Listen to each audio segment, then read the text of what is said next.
Bună dimineața, doar un indiciu organizatoric. Toate panelurile vor fi în limba engleză, avem asigurată traducere și cine dorește traducere, căștile sunt chiar la intrare afară să vă luați.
Good morning, dear guests, ladies and gentlemen. I'm very happy to see that we are so numerous in this room at our opening conference, Strengthening Civil Society in Eastern Partnership Countries. My name is Reimar Wagner.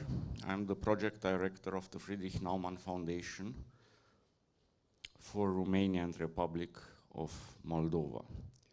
The Naumann Foundation, who doesn't know, is a German foundation, is a German political liberal foundation who is operating worldwide in over 60 countries with offices in projects. And we are present even here in Moldova, starting with the year 99, 2000.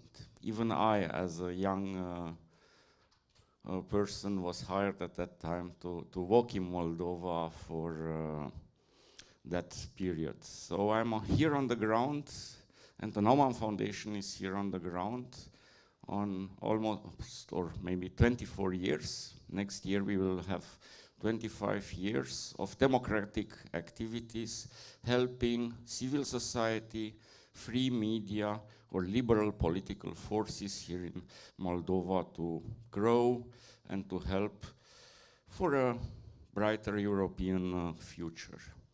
And that is what we aim with our project.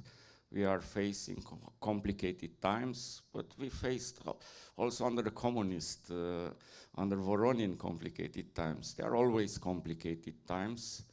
But what I witnessed in the last 20 years working here is that Moldovan society evolved. And it evolved, I see a lot of young people here because of you and because you were part of civil society, putting the political agenda on the right track. We are after complicated elections. Luckily, we have a European path, a clear path, even a constitutional path. But to get there, it will be a long roadmap. And that's what our project aims, to strengthen civil society on this 5, 6, 10 years, we don't know, path of Eastern Partnership countries. We talk about Ukraine, we talk about Georgia, we talk about Armenia, and of course, we talk about Moldova. Together with our partner, the European Liberal Forum, we designed this 3 years project. We started with our esteemed guests and experts on Monday in a 2 days workshop to prepare our 3 years project. It's a 3 years cooperation. And of course, also to prepare this opening conference. I can assure you from now, after the 2 days of discussion, comparing our different experiences from Central European countries, from Eastern European countries who are now members in the EU, that we will have very new and very interesting insights, even for you, about the to-dos, but also about the not to-dos, what we have, the bad experiences, what we had, and what maybe you, on your way to the European Union, could and should avoid. And because I mentioned European Liberal Forum, Violeta Pashutina, our board member from European Liberal Forum, will also address a welcome remark.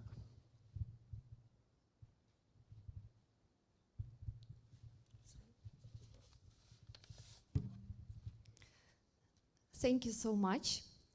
Dear colleagues, dear guests, a very warm welcome from European Liberal Forum today during our conference on strengthening civil societies in Eastern Partnership countries. Today's conference speaks to one of the core missions of the European Liberal Forum, to be a key player and to be a promoter of European enlargement. The European Liberal Forum is the official political foundation of the ALDE party, and together with 57 members across Europe, we are working to bring new ideas into political dialogue, to provide a platform for dialogue between different countries, and to empower citizens to make their voices heard. ELF is engaged on political levels from national to European, from Moldova to Sweden, from Ukraine to Belgium, from Georgia to Germany, from Armenia to Poland. We work together to create a diverse network of our national foundation, think tanks and experts. I would like to stress that this year is named as a super election year in human history. Half of the world's population voted. This year is also a starting new institutional cycle for the European Parliament and European institutions. And today we gather with a shared purpose in this very important moment. I would like to highlight our common achievements, that our liberal family is now represented in the new European Commission by very strong voices that will drive the European enlargement process. By Kaja Kallas from Estonia as Vice President of the European Commission, High Representative of the Union for Foreign Affairs and Security Policy. By Marta Kos from Slovenia as European Commissioner for Enlargement. And by Michael Martin from Ireland as European Commissioner for Democracy, Justice and Rule of Law. This will not be an easy 5 years, but as Ukrainian, I believe that we need to look into our opportunities. The European Union, above all, means freedom.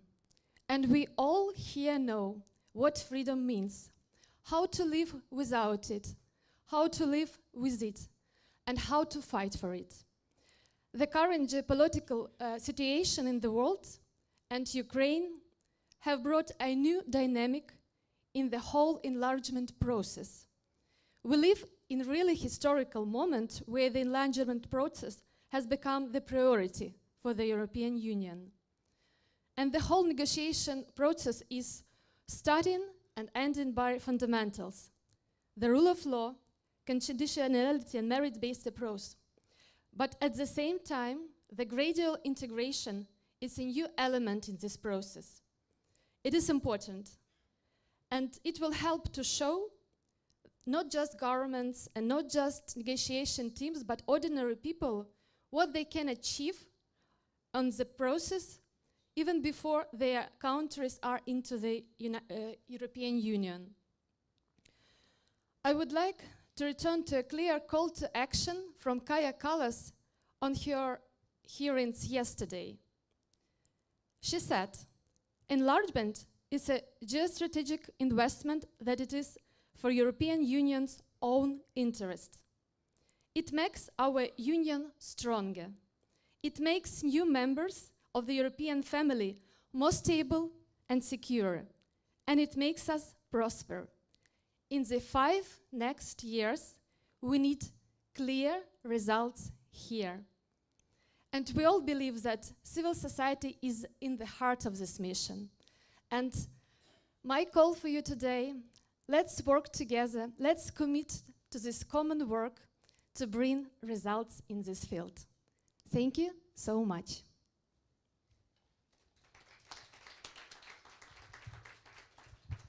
Thank you, Violeta. She's also running an NGO in Ukraine, and but you will find it out later. And of course, it's not possible for us to organize such event without having partners here on the ground. And our partner here on the ground is Liberal Action, a new liberal think tank who is aiming to join and is associated also member of European Liberal Forum. I invite our maybe 2 main supporters, Professor Dr. Rodica Grama, to have also a welcome remark, and Jon Bulgak, also our organizer here on the ground.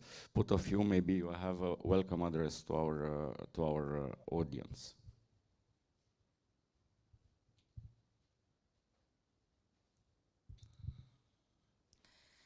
Thank you. Good morning, dear guests, dear colleagues. I'm very honored to be here and to welcome you, especially our guest in Moldova. And I am sure you enjoy your stay here. What I would like to say that Moldova is a country in transition for the last 30 years. 30 years we are fighting for our rights, for our freedoms, and unfortunately we are still fighting. And I hope that with support and with sharing experience with our partners, it could become easier. It is important to say that it is not easy. It is not easy at all, and we have a lot of challenges at the moment, but we have our strong position that European integration is the only way to survive and to become a really democratic society, as it is our desire. So, as a Vice President of the Coalition of Unity and Prosperity, you have our word, you have our strong position that we will keep this direction, and we will continue to fight for democracy and for freedoms of our population, of our citizens. So I will repeat, I am very honored to be here today, and I am very glad that such distinguished persons came and are here to share this important event. Thank you.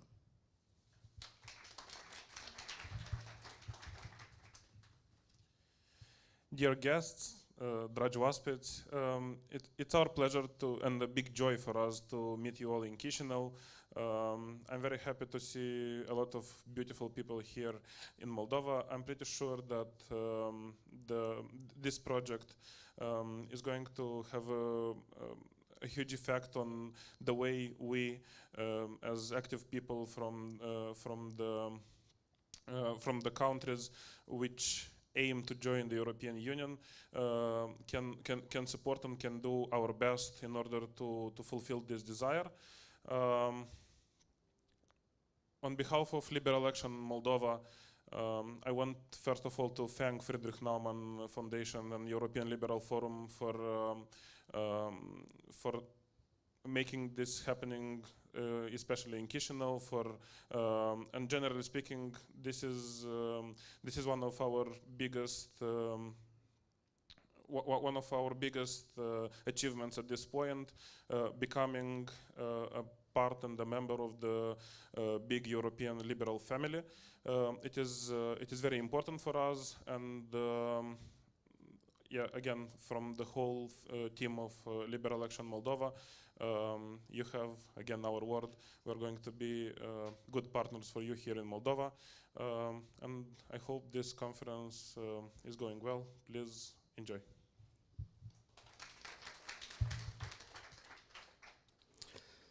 And talking about partnership, of course, one of our partners is the German embassy in Moldova. We have also a special media program financed through the Foreign Office for Eastern Partnership countries. We are in the 9th year, and now we are applying for other 3 years financing via the Foreign Office. So through this line, we are supporting free, independent, investigative, critical media in Moldova. We are supporting the Association for Independent Press, organizing the biggest media forum, mass media forum Moldova, here each December. And that's why we invited Magdalena Poirier from the German embassy, who is also responsible for the relation to civil society, to address you not just welcome remarks, but even a keynote about the importance of civil society in this process.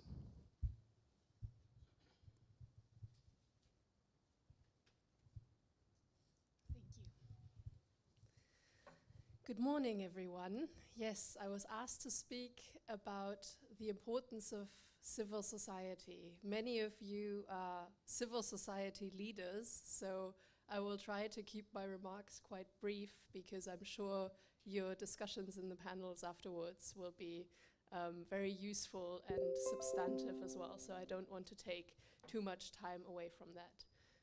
Nonetheless, I would like to make some remarks that pertain mainly also to the Moldovan context, because that's where I work, that's where I've spoken to some civil society actors in the past months, and I think Moldova is also a very interesting case for the importance of civil society, because it is in such a rapid transition process.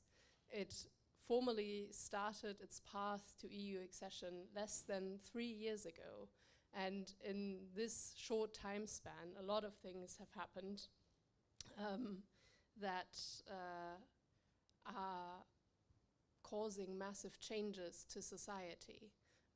They're currently going through the screening process at an impressive speed and might formally open some of the chapters of EU accession as early as next year. So that is a very impressive pace of progress that also comes with a lot of challenges for the actors involved and for society at large. So I think in this context of rapid political change, civil society can serve three main democratic functions. First, civil society should accompany the accession process very closely and should accompany the government and the countries as they adopt their legislation and regulation to EU standards. It should be vocal as candidate countries negotiate with Brussels and navigate the various aspects of accession.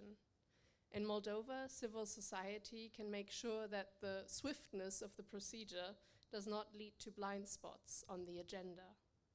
It can hold politicians and bureaucrats accountable and champion the interests of ethnic minorities, individual communities, the environment, and many other important issues. It thus makes sure that change is a holistic, whole of society process and not something that is just imposed on people from above. It ensures also that changes are really implemented on the ground. And this is a huge challenge that many civil society actors that I've spoken to also flag for Moldova. They say the legislation looks really good. It's up to international standards. It really is a very impressive legislative framework. But when it comes to implementation, there is a lot of burden shirking. No one wants to be ultimately responsible. You go from person to person, and you don't really know who to speak to actually implement these European changes. This is a challenge, I think, that all societies face, and here civil society can be a thorn in the government's flank, pressing for real, substantive changes. Second, within this process, civil society can help communities cope with the realities of change. Here, civil society can act as mediators and multipliers. It can help people navigate new regulations and benefit from new opportunities, but it might also explain why some of the changes are not happening as quickly as people may have hoped. It can explain complex political processes to make them easier to understand and more relevant to people's daily reality. We saw many examples of this in Moldova in the recent months as civil society went above and beyond to enhance people's understanding of the implications of the referendum and also to explain their political choices and combat disinformation. We will need even more of this activism going forward as citizens are confronted with multiple changes that may feel disorienting or even threatening. The close result of the Moldovan EU referendum was like a flashing warning light in this regard, showing that many people are still skeptical about EU accession or vulnerable to disinformation. We will need sustained effort to create a sustainable progressive trajectory and fight reactionary forces. Third, and somewhat related to the previous point, civil society can create a sense of belonging and community in uncertain times. By contrast to my previous point, this is a task that relates more to the emotions and psychology of people in the context of uncertainty and upheaval. I think it's somewhat of a truism that change is hard at first, messy in the middle, and glorious at the end. I think we know this on an individual level, but I think sometimes we underestimate how messy change can actually be for a society, especially when we feel enthusiastic about the changes that are at play, and we think that the benefits should be self-evident for everyone.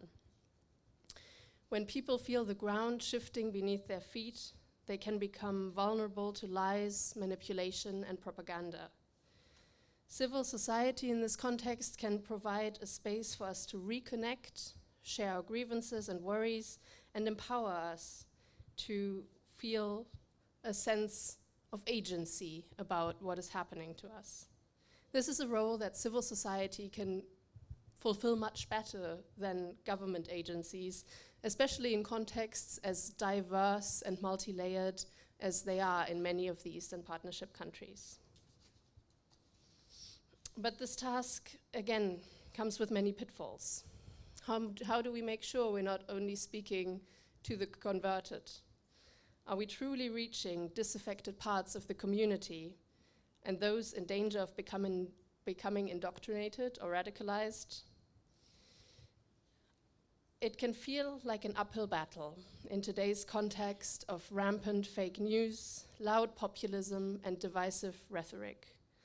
But civil society is our best shot at reuniting communities and making them resilient against hatred, division, and fear. In conclusion, we need a strong civil society for a vibrant, healthy democracy worthy of its name. In the context of the Eastern Partnership in particular, we need a strong civil society to actively shape the many changes ahead and make society resilient to their potential negative side effects. I want to end with a quote from one of the greatest civil society activists of all time, Dr. Martin Luther King. It's a bit longer, but I think it very eloquently, more eloquently than I just did, encapsulates what I was trying to say, so bear with me. One of the great liabilities of history is that all too many people fail to remain awake through its great periods of social change. Every society has its protectors of status quo and its fraternities of the indifferent, who are notorious for sleeping through revolutions. Today, our very survival depends on our ability to stay awake, to adjust to new ideas, to remain vigilant, and to face the challenge of change.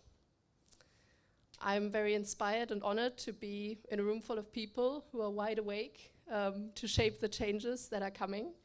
I won't take any more of your valuable time, and I wish you all a very successful conference.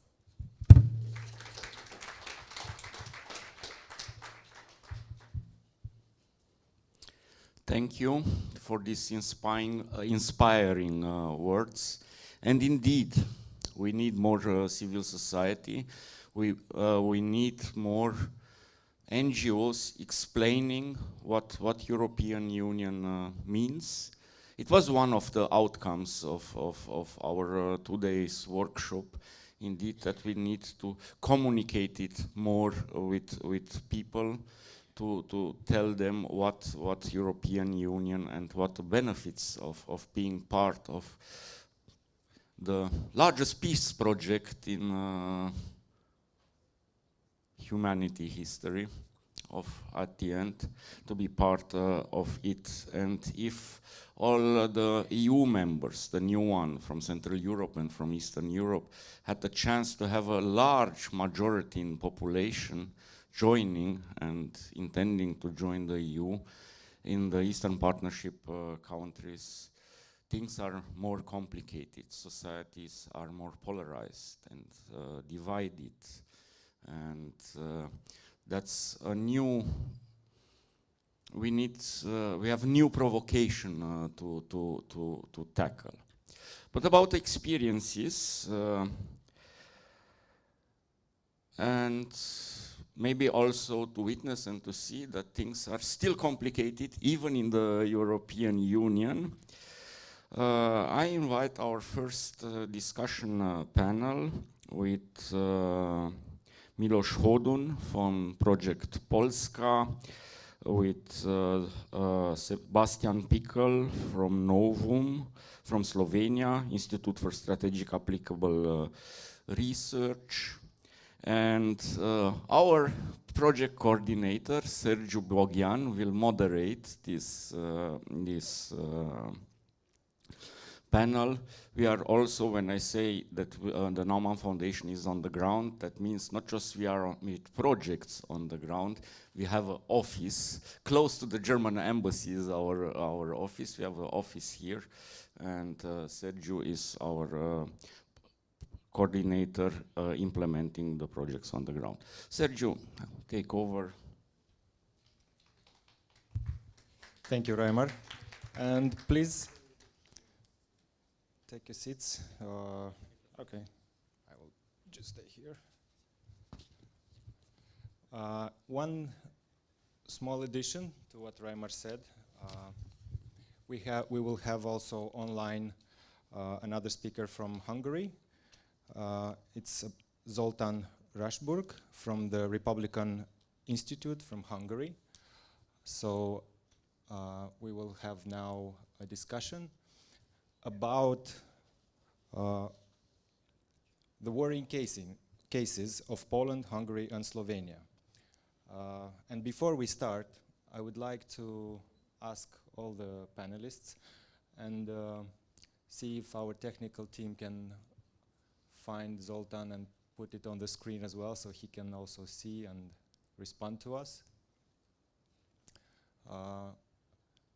But we can start with the two panelists here to describe us a bit what is the status quo of the civil society in your respective countries, and maybe list some of the issues that EU raised against or in discussion about with the governments in Poland and in Slovenia and in Hungary. And Zoltán, good morning to you. I hope you hear and see us. Good morning to everyone. Yes, I can clearly see and hear you, and it's great to be with you. And Milos, Sebastian, thank you for being on the same panel with me. I'm really sorry that I cannot be there in person with you today. I saw from for just a minute ago, how many people are there at your conference. So congratulations for getting such a great turnout. And yeah, thank you for having me. Thank you too. So we will start a round of introduction of the situation of the civil society in the country. And please, I think 2-4 minutes for the introduction, then we'll go with some questions. Hello, yes, it works. Hi, good morning everyone. It's a great pleasure to be here, and this conference is actually just a cherry on the cake after a workshop we've had connected to the topic, and also just a starting point of a multi-annual project that Friedrich Naumann Foundation and the European Liberal Forum will be working on, and I'm very proud to be part of it. Also, I'd like to stress that we had a female participant in this panel, and there was a last-minute cancellation, I understand, right? Because for us, I'm also a board member of the European Liberal Forum, and for us, it's crucial to have diversity in panels. And yes, so if it comes to Poland and the state of the civil society, it's been a roller coaster. If you observe European politics and you heard something about what was happening in Poland for last 8 years, between 2015 and 2023, we had a regime, a government described as right-wing populist. And one of the points on the agenda of this government was to, I would say, replace the civil society, the independent civil society, with the party-dependent civil society. And many tools, many techniques and strategies were employed to do that. So starting with limiting financing for independent organizations, in particular those working in the field of human rights, minority rights. These funds were limited or cut to zero. And what is more, they were transferred to a newly created organizations. So the previous government of Poland created a network of their own loyal organizations. They labeled them as civil society. I think in social science we call them gongos, so governmental, non-governmental organizations. So organizations fully dependent on the government. Organizations created, only weeks before were getting millions of euros in grants from the government, from all the ministries, and they were kind of monopolizing the state budgets, the state subsidies to civil society. So the civil society, independent civil society, was being de facto replaced by organizations fully dependent on the government. So this is one thing. This is the negative trend. Of course, there was more than money. There was more than money. There was also intimidating civil society organizations. There was using propaganda. There was using hate speech against many of them. There was a strategy of using slaps. So the strategic lawsuits against public participation. According to the one of the recent reports, Poland is a country, or was a country with the biggest number of SLAPs in Europe, or 128 were listed in this report. So it means again that the government, its allies, including these Gongos, were using their resources just to take people on trial, to put them away, to take them away from their everyday civil society activities to their watchdog activities, and so on and so forth. But it's not all that doom and gloom. Actually, I think there is one thing I would like to stress: a positive tendency that happened during this 8 years. So the organizations, even before they were attacked and after they were attacked, they decided to fight back. They decided for fight back, and again, if I told you just now that one of the main strategies was to starve them to death, many of them learn actually how to become sustainable, self-sustainable, without grants, without the support of the state.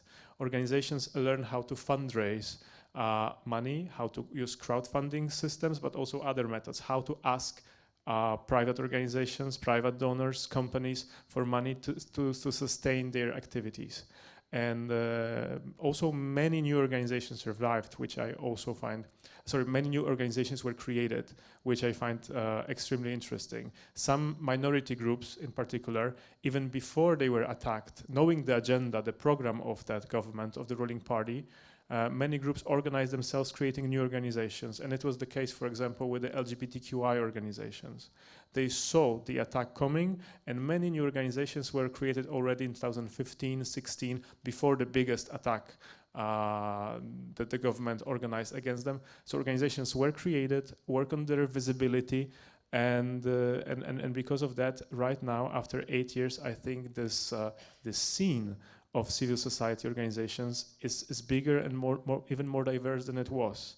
And the fact that organizations learn how to fundraise, learn how to ask for money, learn how to crowdfund, will make them more resilient in the future, because they are now less dependent on the money from the state and from let's say public sources, and they know how to work in difficult situations. I think right now with the change of the government that we observed last year, many of the funds, many of the grants will be again available to these organizations with decade-long history, with great portfolios, and also with a great list of achievements. So they will have access again to the state funds. But in case something goes wrong, they also know how to survive. They also know how to deliver without them. And I think this is this very difficult 8 years gave us also something positive that will stay with us, that will stay with the civil society sector in Poland for years. Thank you, Milos. Let's see what's the situation in Slovenia and how it is there. Sebastian? Yes. Is it? Okay. Yeah. Yes, hello. In my name, also from Slovenia. I'll somehow continue where Milos stopped, actually, because as I understood now, with the change of the government, it came like, let's say, more transparent and, let's say, more open relationship towards the civil society. And it's something similar in Slovenia. I guess at this point in time, different political sides have different approach towards the civil society. For instance, in Slovenia, conservative political spectrum in last few years, during and after the COVID crisis, more or less wanted to shut down most of the financial means for NGOs and to somehow redistribute it to other, let's say, political or institutional institutions. And it is a clear pattern. It's a clear pattern, and that was a clear policy as well. We don't need civil society. We will try to, let's say, also use it in a political way and so on. So after the elections in 2022, there was a change of the direction as well to some extent. But anyhow, in Slovenia, for let's say a last decade, there is really strong umbrella organization of NGOs, and they are actually fighting, if I may use this word, but they are actually, but with all means, with media support, with their lobbying institutions and so on. So they were able to structure a kind of a strong and also, as you said, resilient umbrella organization, which is called CNVOs, so a Center for Non-Governmental Organizations, and in which now there is approximately 1,500 networks and individual organizations out of 27,000 altogether. So in Slovenia, which is really by population a small country of 2 million, there is 27,000 different NGOs, out of which 23 are associations, 23,000 are associations, 10,000 of private 4,000 of private institutes, and so on. With altogether, maybe this is interesting information as well. Altogether, there is 18,000 employees in NGOs. One important aspect also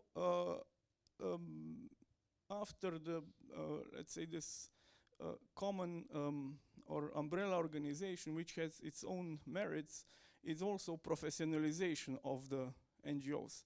I think it's very important that individuals who work for NGOs have some stability, that they have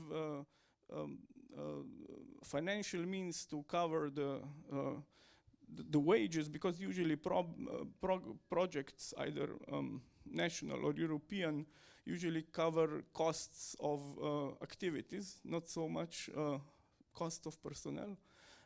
And in last few years, this also developed in a, let's say, quite positive way.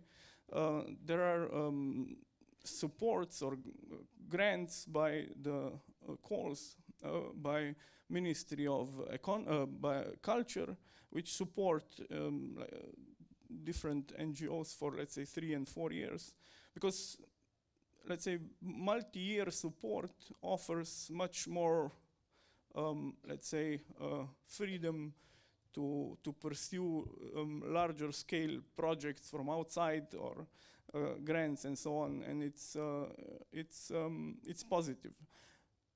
So in this way, I will just restate a little bit more why I believe that national network is important, or this umbrella organization, because it offers different types of support to individual NGOs, and it also offers a, let's say, it's a joint structure which can communicate with let's say, national political decision maker, and also with international ones, like with different DGs on the level of EU, or different grant givers as international organizations, as FNF, if one, and so on.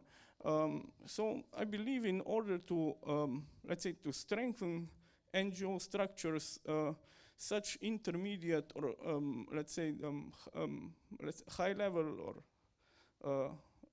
national level network is important, and it has its merits. So that's from me for the start. Thank you, Sebastian, for this introduction. Now I would like to ask Zoltan to present the case of Hungary and what is the situation of the civil society there. And we know that Hungary has a history of concern that were raised by the European institutions towards the government, and I think Zoltan will have a lot to say about that. Please, Zoltan. Thank you very much. It was very interesting to listen to all of you talking about your own country situation and the civil society situation in your own countries. I hope you don't mind if I take a step back and start from a little bit further and from probably a little bit more theoretical point of view. Before 1990, so in the socialist era of Hungary, in culture, the financing of culture had three big categories, and every author, filmmaker, painter, musician fell into a certain category of one of these three. This was called the system of the three T's, because it included three categories which all began with the letter T in Hungarian. It was tiltott, tűrt, támogatott, which means in English banned, tolerated, or supported. These were the three categories. If you were absolutely friendly with the regime, then you were supported. If your activity, your artistic activity, was not necessarily in line with the policy of the socialist regime, but it wasn't considered to be a threat to the regime itself, then you could fall into the category of tolerated. So you could operate on your own. You shouldn't be looking for state support, or you shouldn't expect any encouragement from the state in your artistic activity, but you were let alone by the state. But if your activity was considered to be threatening to the regime, then your activity fell into the category of banned, and of course, in that case, you could only do what you do in illegally. Yeah. And the reason why I start my little contribution with this is that I think the current situation of the Hungarian civil society is very, very similar to this. I would say that there are three categories of civil society organizations. One is the Gongos that Milos also mentioned in connection with Poland, the so-called civil society organizations, which in fact belong in some way to the governing parties and receive large amounts of state funding, either directly or through like state advertisement or the advertisement of state-owned companies. And these organizations work directly for the goals of the government. So for instance, there are these very, probably even abroad, these are quite famous big events, the so-called peace marches, which are big, on paper, civilian support movements for the government, which is, I think on its own, it's quite ironic that, a civil society organization organizes a major march, a major demonstration in favor of the government. That's not exactly how healthy democracies work. However, these so-called peace marches are all organized and financed by a so-called civil society organization, which on paper falls into the same category as any other civil society organization in Hungary.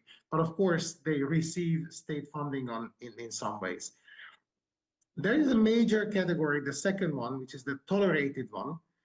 And that's the category into, I would say, most of the civil society organizations in Hungary fall into, because most of the civil society is organizations that carry out charity work, who support the elderly, who support children, and so on. There are various activities that civil society organizations can do, and that have nothing to do with the government's policies. Well, of course, they have something to do with the government's policies, because very often they carry out activities that should be the responsibility of the states to do.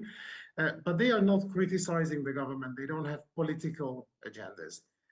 And these civil society organizations are allowed to exist. They don't receive much state funding. They don't receive support, but they are not harassed either. They're just there. They can operate and do what they do. And the third category, which would have been the banned category before 1990, is the category of the civil society organizations that actually work in the political sphere, like Amnesty International, Transparency International, several grassroots NGOs in Hungary that would like to affect how policies are being shaped, that would like to influence policymaking and political decision making. There are several things that I could list as big problems with the Fidesz governance of the last 15 years, almost 15 years in Hungary, because Fidesz has been in power consecutively since 2010. But I think one of their biggest sins, if not the biggest sin, is that they have monopolized politics and policymaking, which means that in a public discourse, in the government's communication, the only dedicated actor to have anything to do with making political decisions or having an influence or shaping policies is the elected government of Hungary. If anyone else would like to have any influence in that, that's an interference with the will of the Hungarian people. That's the government's line. And over the last almost 15 years, I believe that this message of the governing parties has went through pretty well. It has gone through pretty well to the Hungarian voters, and there is the general sentiment that that politics is for professionals. It's for the governing party. They should do the politics and the policies, and the only acceptable place for a civil society organization is mostly like charity business, like to take care of people who need support. So I think this attitude is deeply, deeply undemocratic. It questions the legitimacy of civil society organizations.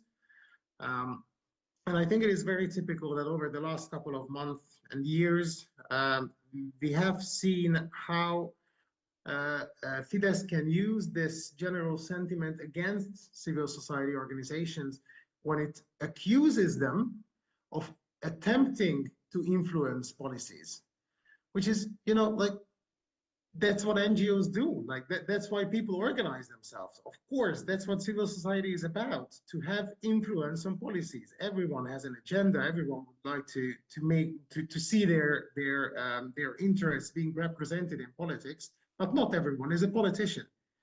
So that is naturally how civil society should work.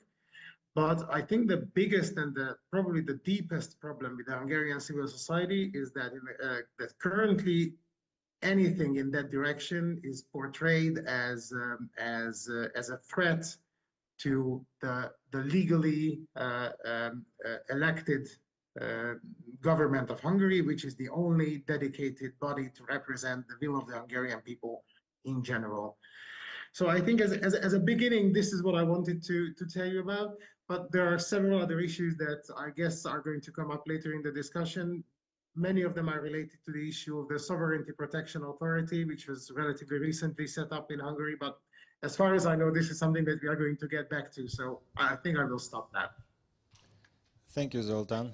Actually, I was thinking to continue with you, because mentioning all these government issues that you just listed, one of the recent stuff that appeared, well, almost a year ago, is this act, or the Office of Sovereignty Protection.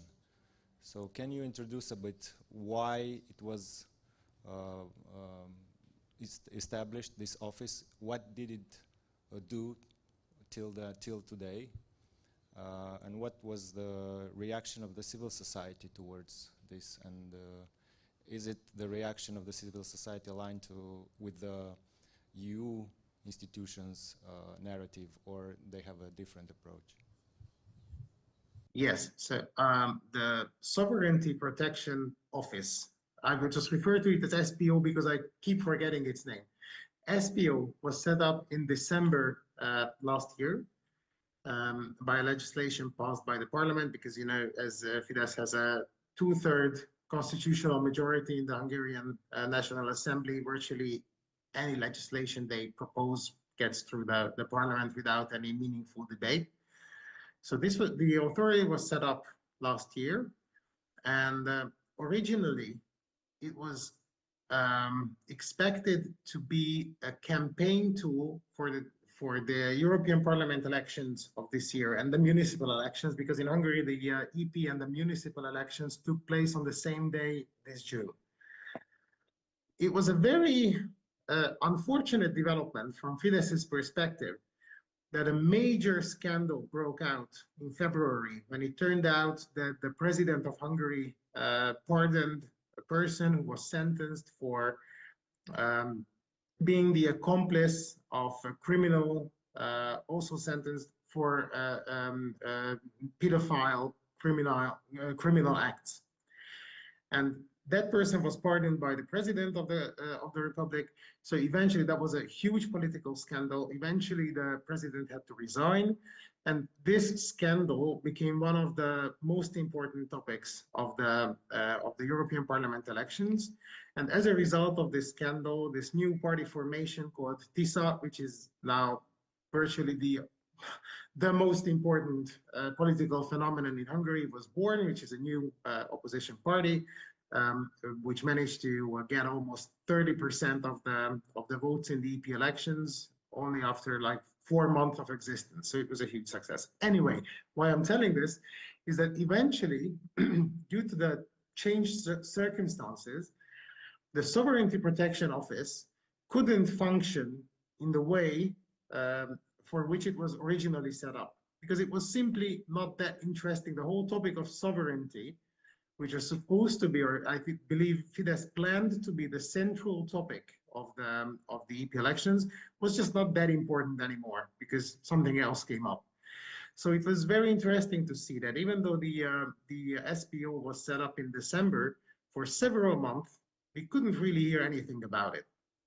It didn't have much media coverage because Fidesz didn't want it to have any. It was just not the time for it. But since the EP elections, it has become more active. But before I go to the actual activities, I have to tell you a couple of words about the authority, about the office itself. This was just a slip of my tongue because I called it an authority, but it's very important to understand that this is not an authority. This is a sovereignty protection office. It doesn't have the powers of a criminal authority. It can launch investigations, but its powers are quite limited. The main thing that it can do is to publicly shame civil society organizations and label them as foreign agents. And that's its very goal, actually. The most important goal of the SPO is to smear organizations that are critical of the government. They can cherry pick the organizations they investigate, so it's completely on them, subjective. But when the SPO decides to investigate an organization, they can just simply go after any organizations they would like to. They have the right to, their competency scope is limited, but the SPO has the right to request documentations on virtually everything from the organizations, so they can put a huge bureaucratic burden on a CSO if they approach them and say that we're launching an investigation against you. So we want all your, let's say, tax documents, all documentation related to taxation from the last 5 years. Carrying out such a task is a huge burden, especially on a relatively small organization. So that can definitely be a problem for some organizations. But most importantly, it has this role of publicly shaming organizations, and as a result of that, it contributes to the general chilling effect on the civil society that the government has been pursuing at least since 2017. Because it is also important to understand that the Sovereignty Protection Office is only the latest in a line of legislations attacking civil society organizations. The first was the so-called NGO law, which was the most similar to the Russian foreign agents law, and civil society organizations receiving foreign funding had to label themselves as foreign funded organizations. Then in 2018, before the 2018 parliamentary elections, this whole NGO and migration topic was the most important topic for the government. So that was their primary campaign topic. So they introduced the infamous Stop Soros legislative package, which included 3 laws. I'm not going to go into the details. They were also all about making NGOs' lives a bit more difficult and smearing them publicly. And in that line, the latest step was the establishment of the Sovereignty Protection Office. The civil society reacted very similarly to what Miłosz explained about Poland, that under pressure, civil society organizations started to cooperate. It was very interesting to see in 2017 and against the then NGO law, a big coalition of NGOs came to life. It was called Civilization, like as coming from the word civil society.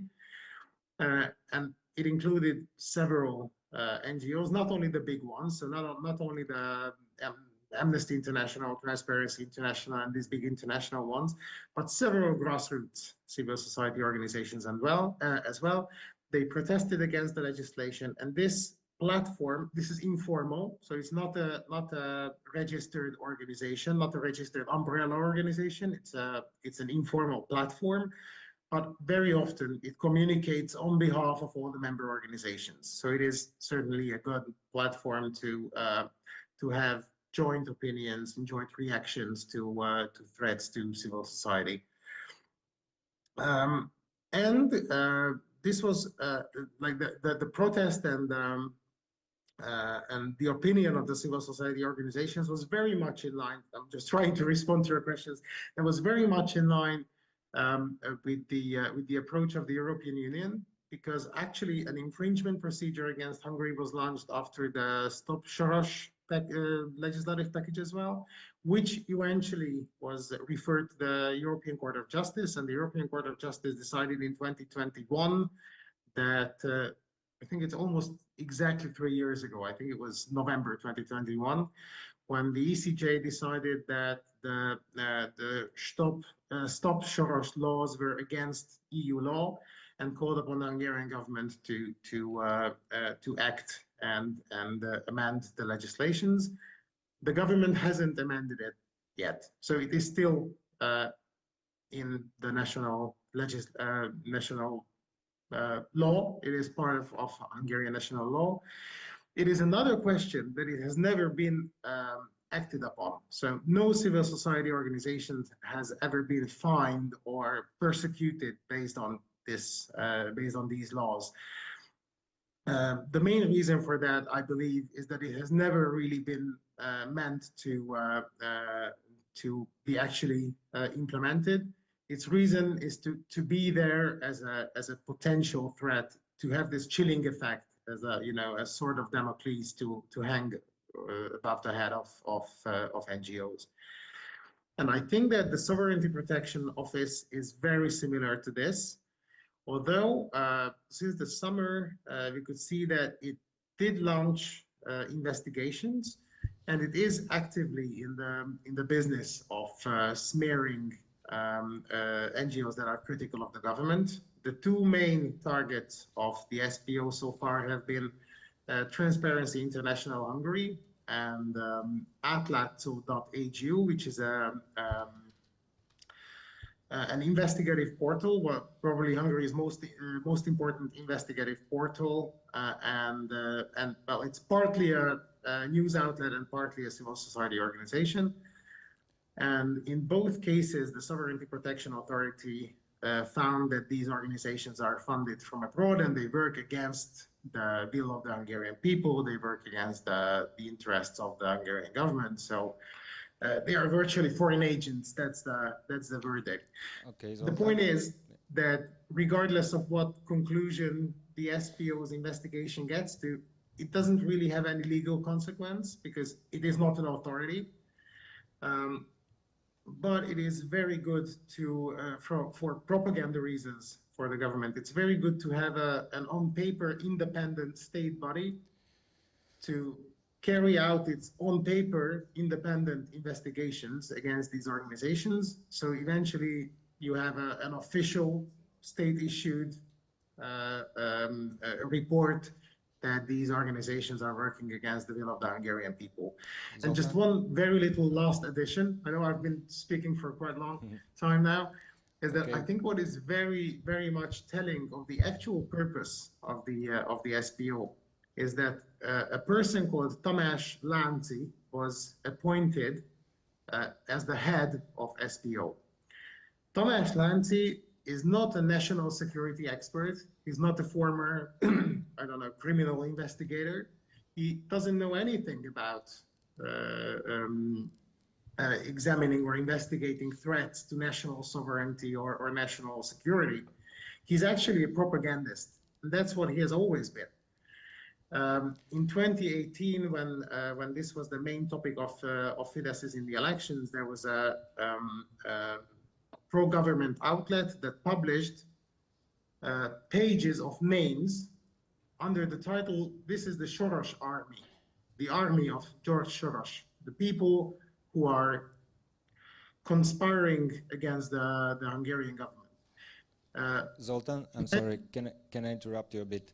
We will dive a bit deeper on this issue. I just want to move a bit to a different to a different topic. Thank you for the insights. I'll get back to you shortly. But, I know I can talk a lot about this. Sorry for that.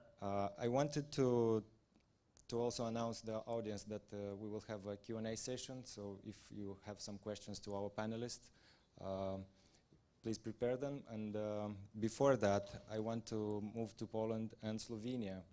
And as far as I've learned from the workshop before the conference, there are some similarities in all the countries regarding the justice system and the judiciary reform, particularly in Poland.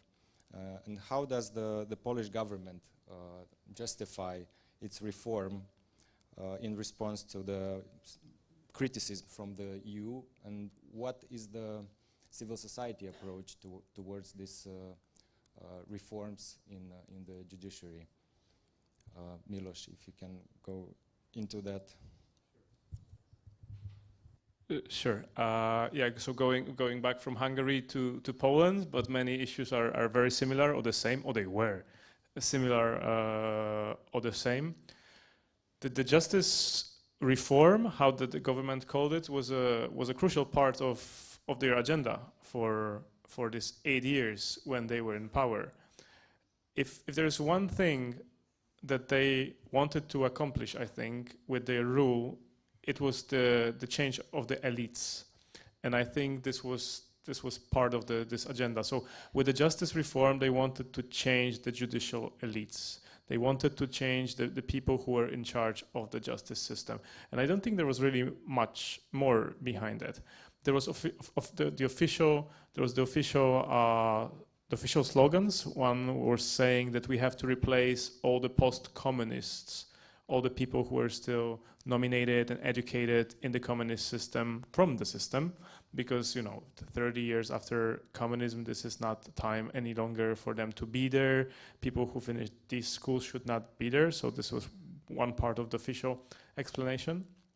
The other part was, of course, saying we have to improve the justice system as such. This is not efficient enough. People wait too long to get access to justice. Their verdicts are too long. So this is not working. So this was like the official, I would say, the main two arguments to have this justice reform.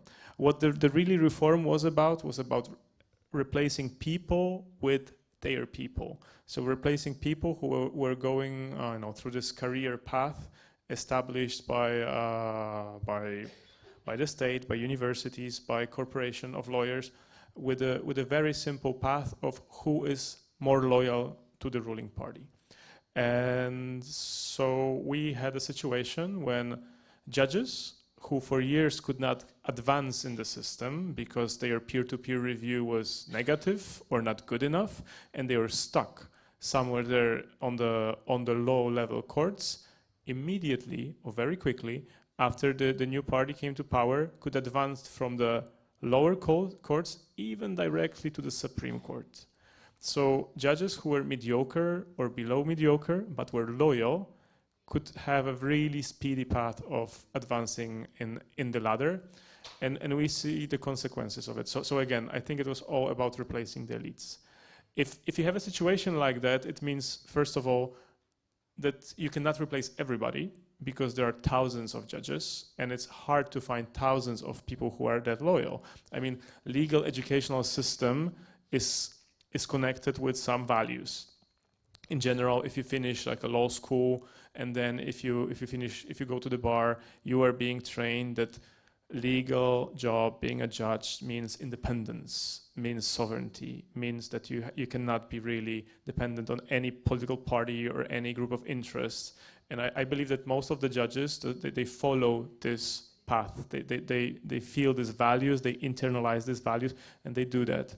But then there are some who do not. And for these people, who are not that many, I believe, in this judicial system, this was an opportunity. And we have a situation where a judge who was really not well evaluated, for example, by her own peers in her own circuit court, was appointed the head of the Constitutional Court. The consequence of that, I mean, right now in Poland, the Constitutional Court is packed with people loyal to the former ruling party. The Constitutional Court is seen by everybody else who is not the former ruling party, as a body that does not exist. So nobody is using the court, nobody is referring any cases to the court, but the former ruling party and their loyalists, because they know that this works like a machine of approval of their decisions. So the Constitutional Court became in Poland a stamp for people connected to the party to get the stamp of approval for their decision. So yeah, long story short, this is what happened. They packed the Constitutional Court with their loyalists, so the court does not play its role anymore, its constitutional role. It's a huge problem for the current government, what to do with it. They changed the law on the National Committee of the Judiciary, so the body that appoints all the judges and decides on how they advance. This body became packed with politicians of the former ruling party, so basically politicians now were the ones to decide who will become a judge and who advance in this system. And they also tried to do the same with the Supreme Court. So they tried to pack the court with their people. Again, there's so many judges, so what they managed is also to put some of their loyalists in the top court, in the Supreme Court, and they created the new chambers in the Supreme Court, which were declared by both European courts, the European Court of Justice and the European Court of Human Rights, as invalid. They should not be called courts according to the European courts. So this is pretty much what happened.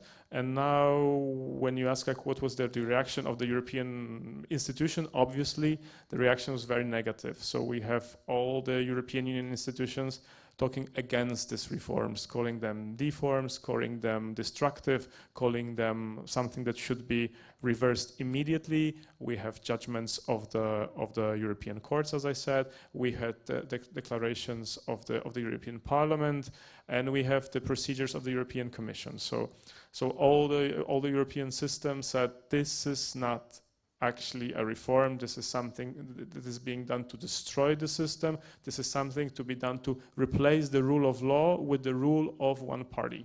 We know from the past, I think, all of you who are sitting here, we know what it means to have a rule of one party in a country. And the role of the civil society was absolutely crucial.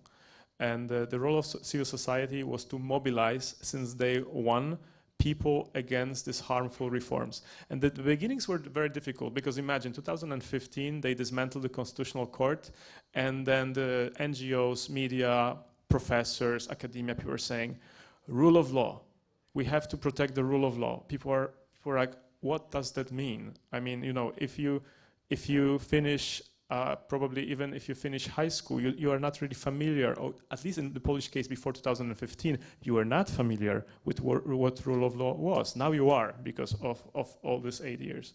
And then they were saying, we have to fight for the independence of the Constitutional Tribunal. People were like, what is Constitutional Tribunal? If you are a normal, average citizen, you will never, ever, ever have anything to do with the Constitutional Tribunal. Like, you will never hear about anybody from your family or your closest circle to go to the Constitutional Tribunal or have a case in the Constitutional Tribunal, because this is a very high-level political court that decides on the constitutional matters. So, and we are saying, protect Constitutional Tribunal. So this was a big thing that was not understood by the people. Many things changed when the protests came to, okay, so pretty much the same was when they changed this body appointing the judges, because people were like, again, like, how many people have something to do with this body? What is this council? Like, people did not know. So many things changed when they attacked the Supreme Court, because this is a normal court, and people know what a court is, and people know what it means to win in a court and lose in a court. And so then civil society organizations played a huge role to explain to people, look, all these reforms have something to do with your life.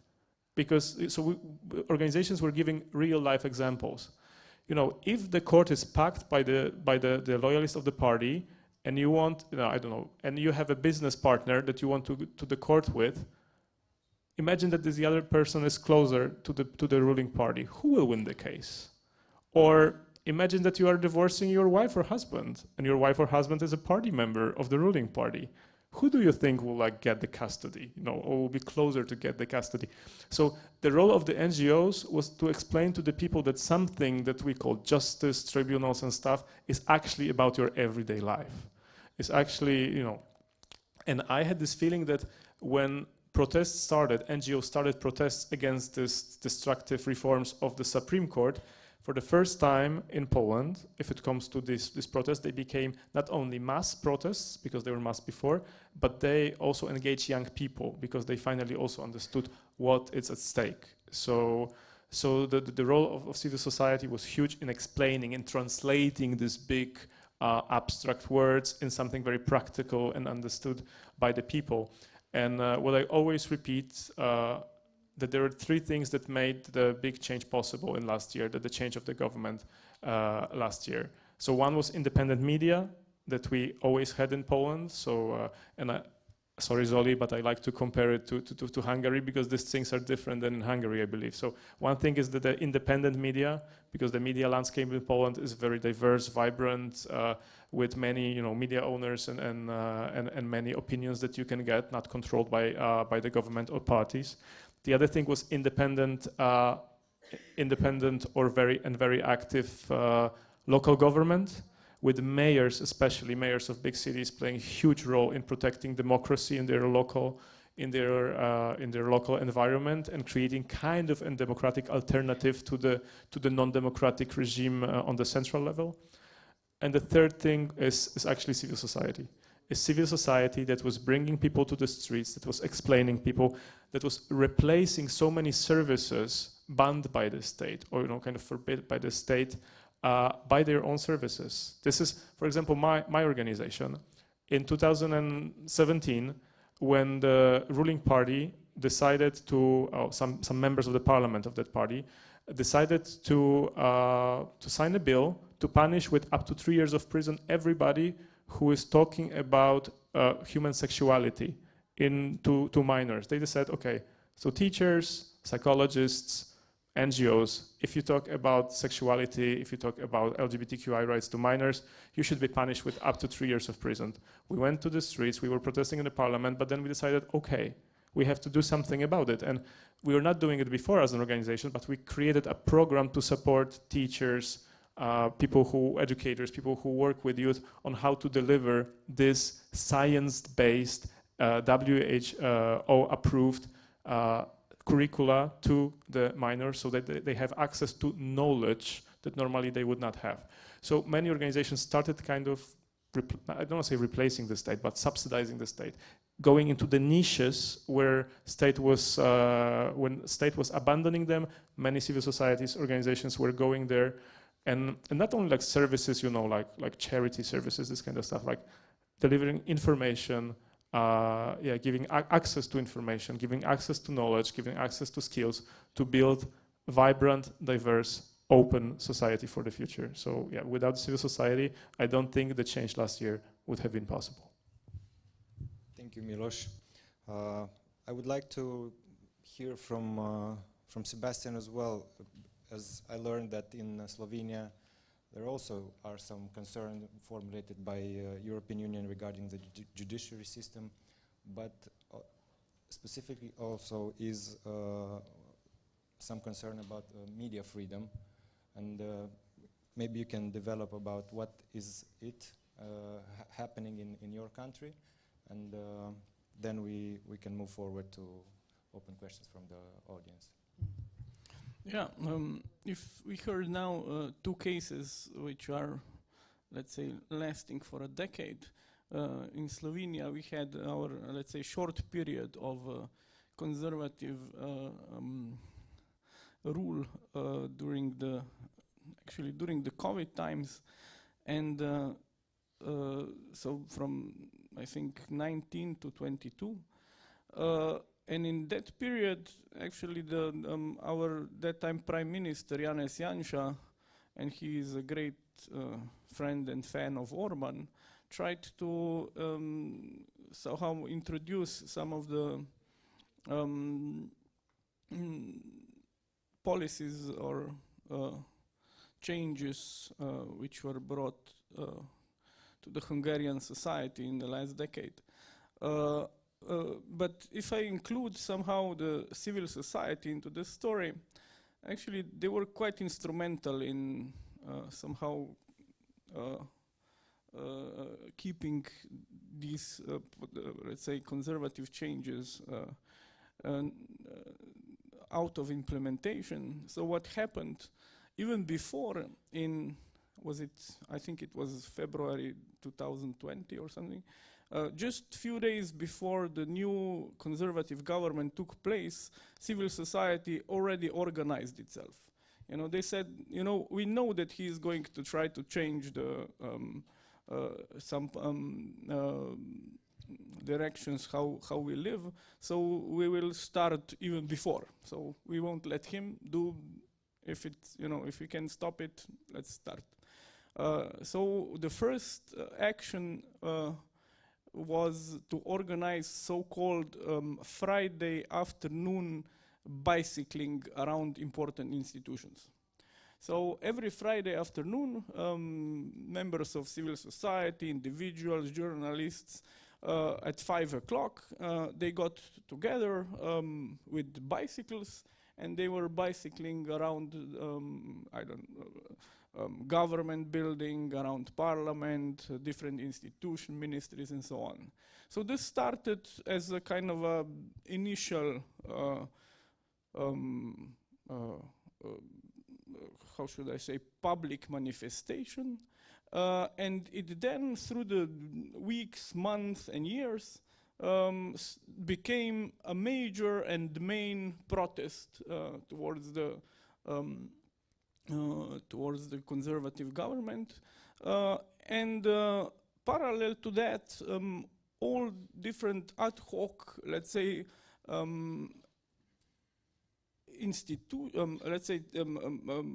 organizations or groups or organizations started their work. So one extremely important at that time was so-called Institute for Preservation of Democracy, which was made out of several NGOs which were even before or are still working in the field of promoting democratic values as a rule of law and freedom of media and so on. And they used all possible, and most of them are lawyers, and that's very important, because lawyers can use legal means which, you know, are much stronger in a way that if someone starts a process, it needs to go towards the institutions. It's not just media article, but it's a legal way how to stop something which is being prepared on the governmental level. And that was really important all the time. And it still is, actually, because they decided also that, that even after the conservative government was gone, they still believe that a lot of things can be upgraded, a lot of let's say basic democratic values can be also upheld and so on, and they are also taking into consideration or taking into account the new government, and they are criticizing them and so on and so on. So in this way they are really playing its role as a watchdog still. But regarding your question, you asked me what happened during that was the question with the free media. So one of the actions the conservative government took very quickly after taking over the position, the office, was to change the whole leadership of the main broadcasting channel, of the public broadcasting channel. And they put in their own first management, their own the management, and then they also changed the journalists as fast as they were able to. But since they were only in the position for 2 years, the whole system was not, was shaking, but it was not destroyed. So this was the main issue which European Union actually somehow noticed, and then they made a on-the-site visit and also prepared recommendations how this could be changed. It actually was changed also right after the elections in 2022. So apparently this calmed down more or less at this point.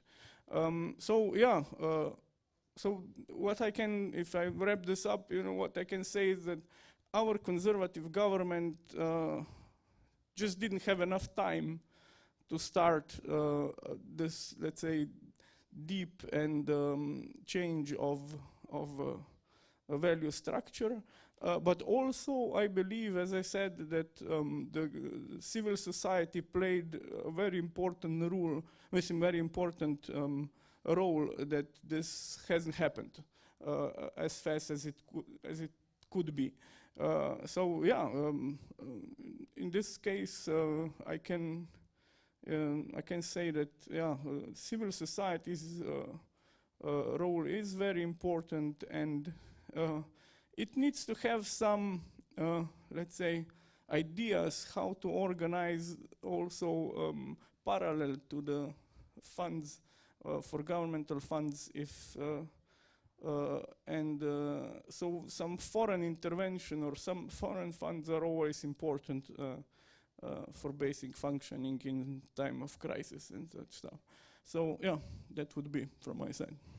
Thank you, Sebastian. I will get back to you because I know that you have a mechanism of alternative financing of the civil society idea in your case. But I want to move to Hungary, and Zoltan, I want to ask, how did the sanction and the cut of EU funding affected the situation in Hungary, and especially civil society NGOs? Did they find an alternative mechanism how to survive, or were they sufficiently resilient in order to face the situation? Well, the suspending of EU funds to Hungary has, to a certain extent, had an effect on the Hungarian government's approach to issues that are criticized by the European Union. But we also see that this mechanism is not 100% effective. From the civil society's point of view, to answer directly your question, I can't see much change. I haven't seen any data on that, to be completely honest, but I can't see much change, especially because, you know, the state had virtually no role in funding civil society in Hungary. Like there are either minor NGOs that are funded by really micro donations and membership fees by their members, but these are the small ones. And the bigger ones, some of them at least, the ones that are embedded in international networks, receive much funding from their international mother organizations like Amnesty International, or I guess Transparency as well. I don't know Transparency's organization that much. I know Amnesty much better. So actually, the withholding of the funds didn't affect the civil society directly in this way. Indirectly, it can of course affect it, and it is also possible that that if the Hungarian government doesn't do anything about the sovereignty protection authority issue, then it might also be a grounds for the EU to suspend or to keep suspended further from funds from Hungary. So indirectly, there is a link between the two for sure. What I can see as a big problem is that even though, as I mentioned before, there was an ECJ decision about the Stop Soros legislation, which is still in the Hungarian law today. And recently, in October, the European Commission referred the case of the sovereignty protection laws to the ECJ again, because an infringement procedure was launched against Hungary. The Hungarian government didn't show any sign of willingness to amend the legislation in a way that the Commission found it acceptable. So eventually, the Commission referred it to the European Court of Justice. But to have a verdict on that, for the ECJ to get to an actual decision, it might take years. And even after there is a decision, nothing guarantees that the Hungarian government would implement that decision. And I think where I see the biggest problem is that seeking for EU legal remedy is a very time-consuming thing. It's very complicated. It takes years. And even if there is a conclusion, and even if there is a verdict, these are very, very, very tough to actually get implemented by the government. Thank you, Zoltan. Now I want to move a bit to a more positive side of our panel, to see what we can develop or find positive solutions that civil society actually develops and continues its work. As you say, there was civil society was very important in Poland in the judiciary reform situation. So, Milos, how can civil society develop as we see in all these three countries that are rising some concerns, some issues in the judiciary system, in media? There are some, of course, cases of corruption, and how civil society can overcome that and be stronger and more resilient, and what European Union should do regarding that, is your opinion? Oh, wow, this is a huge question.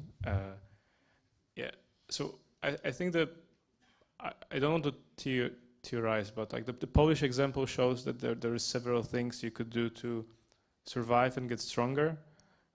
So one, I would say, yeah, it's being close to the people in the moment of truth. Like be close to the people, as close as you can, and actually, first of all, to explain them what's happening and to gain trust. And once you do that, I think it's also easier to be financially resistant, because if people understand your role, people understand what you do, and that because of you, their rights are protected, rights from one corner or another, they'll be also more willing to support you, which I really find crucial, this financial independency from the state, from public money.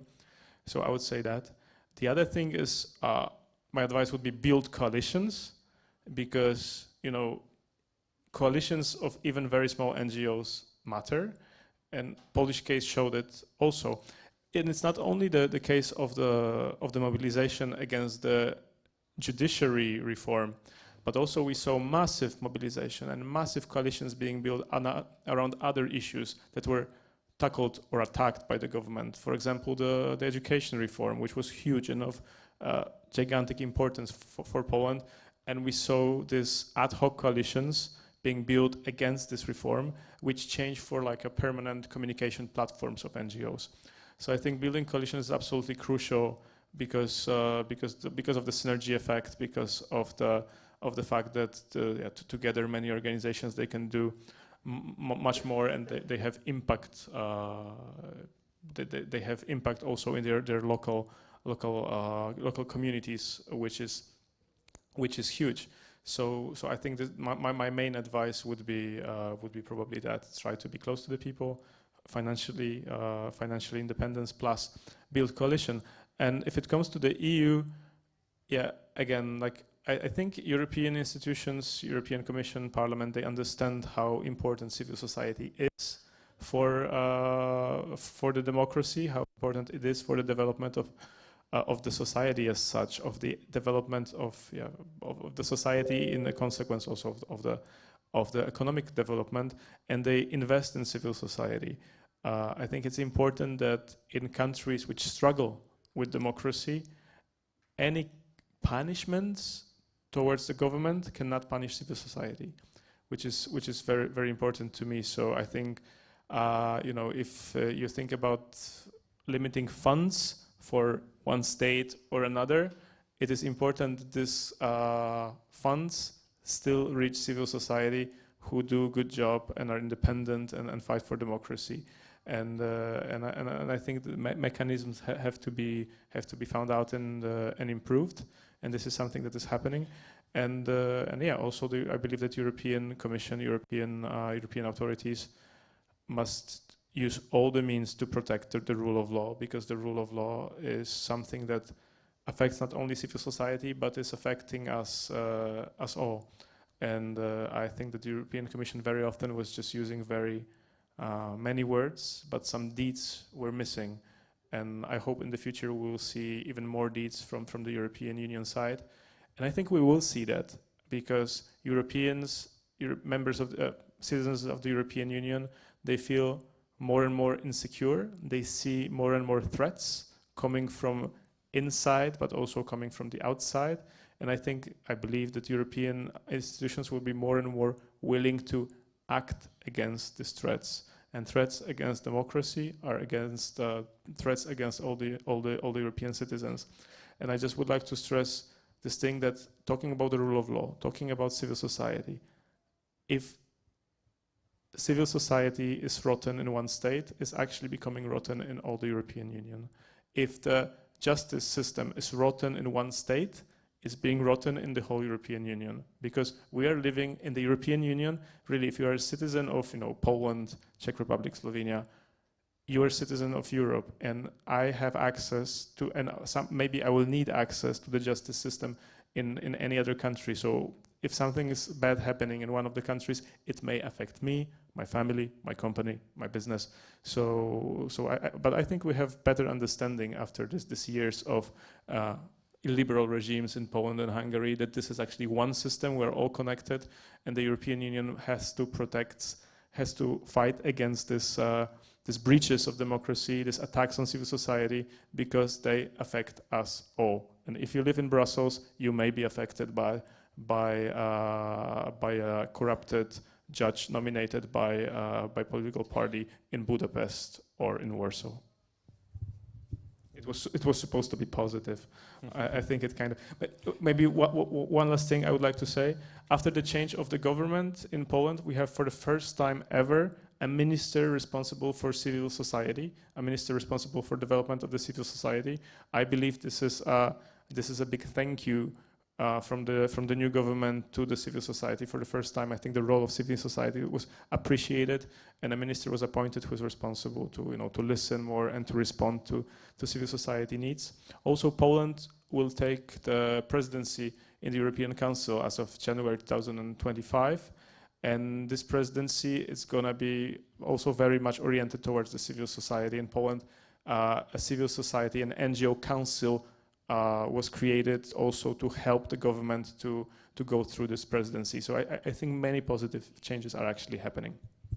Yeah, it's good to hear that we have also positive development in these countries. And I would like to extend the same question to Sebastian and Zoltan regarding the resilience of civil society institutions. And maybe you can develop on the idea of your idea about a new mechanism for funding the civil society NGOs. And after that, we have a question, as I see from the audience, and we'll move forward from that. Okay. So if I remember what Milos said, Milos used the word "be close to the people." So how to be close to the people? One way is to, let's say, this is also, I believe, Milos's example, and also an example of one of the, let's say, most provocative NGOs in Slovenia. Start a bar. So start a bar with a, let's say, with a small or let's say place like this, or maybe smaller, and start some, let's say, discussions, and maybe have a party in the on Friday and Saturday evening, and that will probably start something else. That will start a community, and I think that community is what we are searching for. A community of to some extent same-minded people, but not necessarily. And if then we upgrade it a little bit more, maybe start a co-working place. So as I heard from one of my friends, he was somehow supporting World Bank to build a co-working place here in Chisinau. I believe even that today we are going to have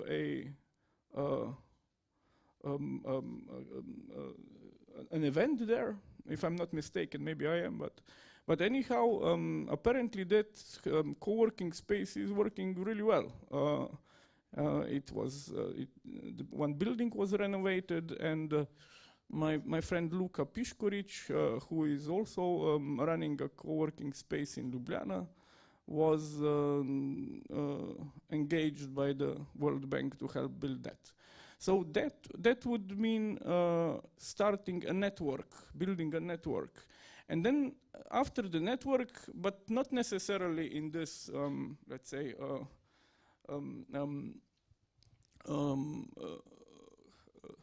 numbering that you need first a bar and then co-working space, build a kind, Milos, I think also had an idea, build coalitions. So what does it mean, build coalitions? So try to maybe to connect several NGOs. It would maybe even be better that they are not from the only, let's say, one ideological perspective. Maybe invite some conservatives as well. And then define yourself as a umbrella organization for the region or for the state. That would actually open up all sorts of possibilities, because you will be able to speak to different international organizations. If you are able to organize yourself better, then you can offer them some service to individual NGOs as information sharing, maybe advocacy possibilities and so on. And also be then, you know, with the strength of a crowd, you're able to speak to different institutions as well. So in this sense, you can, let's say, use different, let's say, so-called new economic models as crowdfunding as well, or something which is called group sourcing.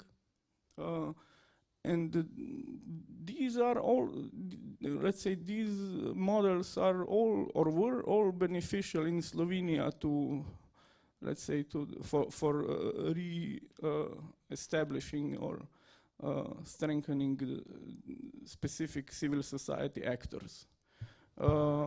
yeah, yeah, that would be from my side for now. Thank you, Sebastian. Zoltan, if you want to add something in terms of what you see the future of the civil society in Hungary, some positive signs, developments that should happen? Yes, first of all, Sebastian, I really loved this idea of opening a bar in the co-working space. That's a wonderful policy recommendation. I always love policy recommendations that are really tangible. You know, I can see what the actual step you're recommending is, and I really like that. I don't really have anything to add virtually to what we heard before. There is just one thing I would like to strengthen or stress a bit more, possibly. But very often when we talk about the situation of the civil societies in EU member states that have very serious issues about the rule of law, we criticize the EU for not being more strong, for not being more effective in stepping up against certain worrying phenomena in these countries concerning the civil society and the rule of law in general. But I want to say as a positive thing that actually without the EU, we would be in a much, much worse situation. And I think that the European Union has certainly hasn't tried every method that could be in its power to support the civil societies of these member states. So I have really high hopes about this for the future.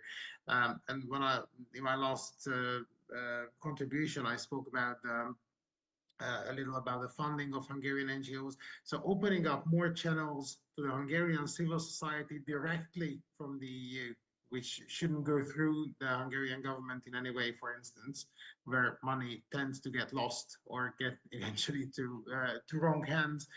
That could be an opportunity to explore a bit more in the future. And that's not true only for the classical NGOs and the civil society, but also for local governments, which I think have very, very important role in community organizing, in being active in your own neighborhoods, in your own communities. And local governments are also in a, this is a topic I'm not going to open, but local governments are also in a horrible situation in Hungary. Really, they have been starved practically by the government over the last decade or so.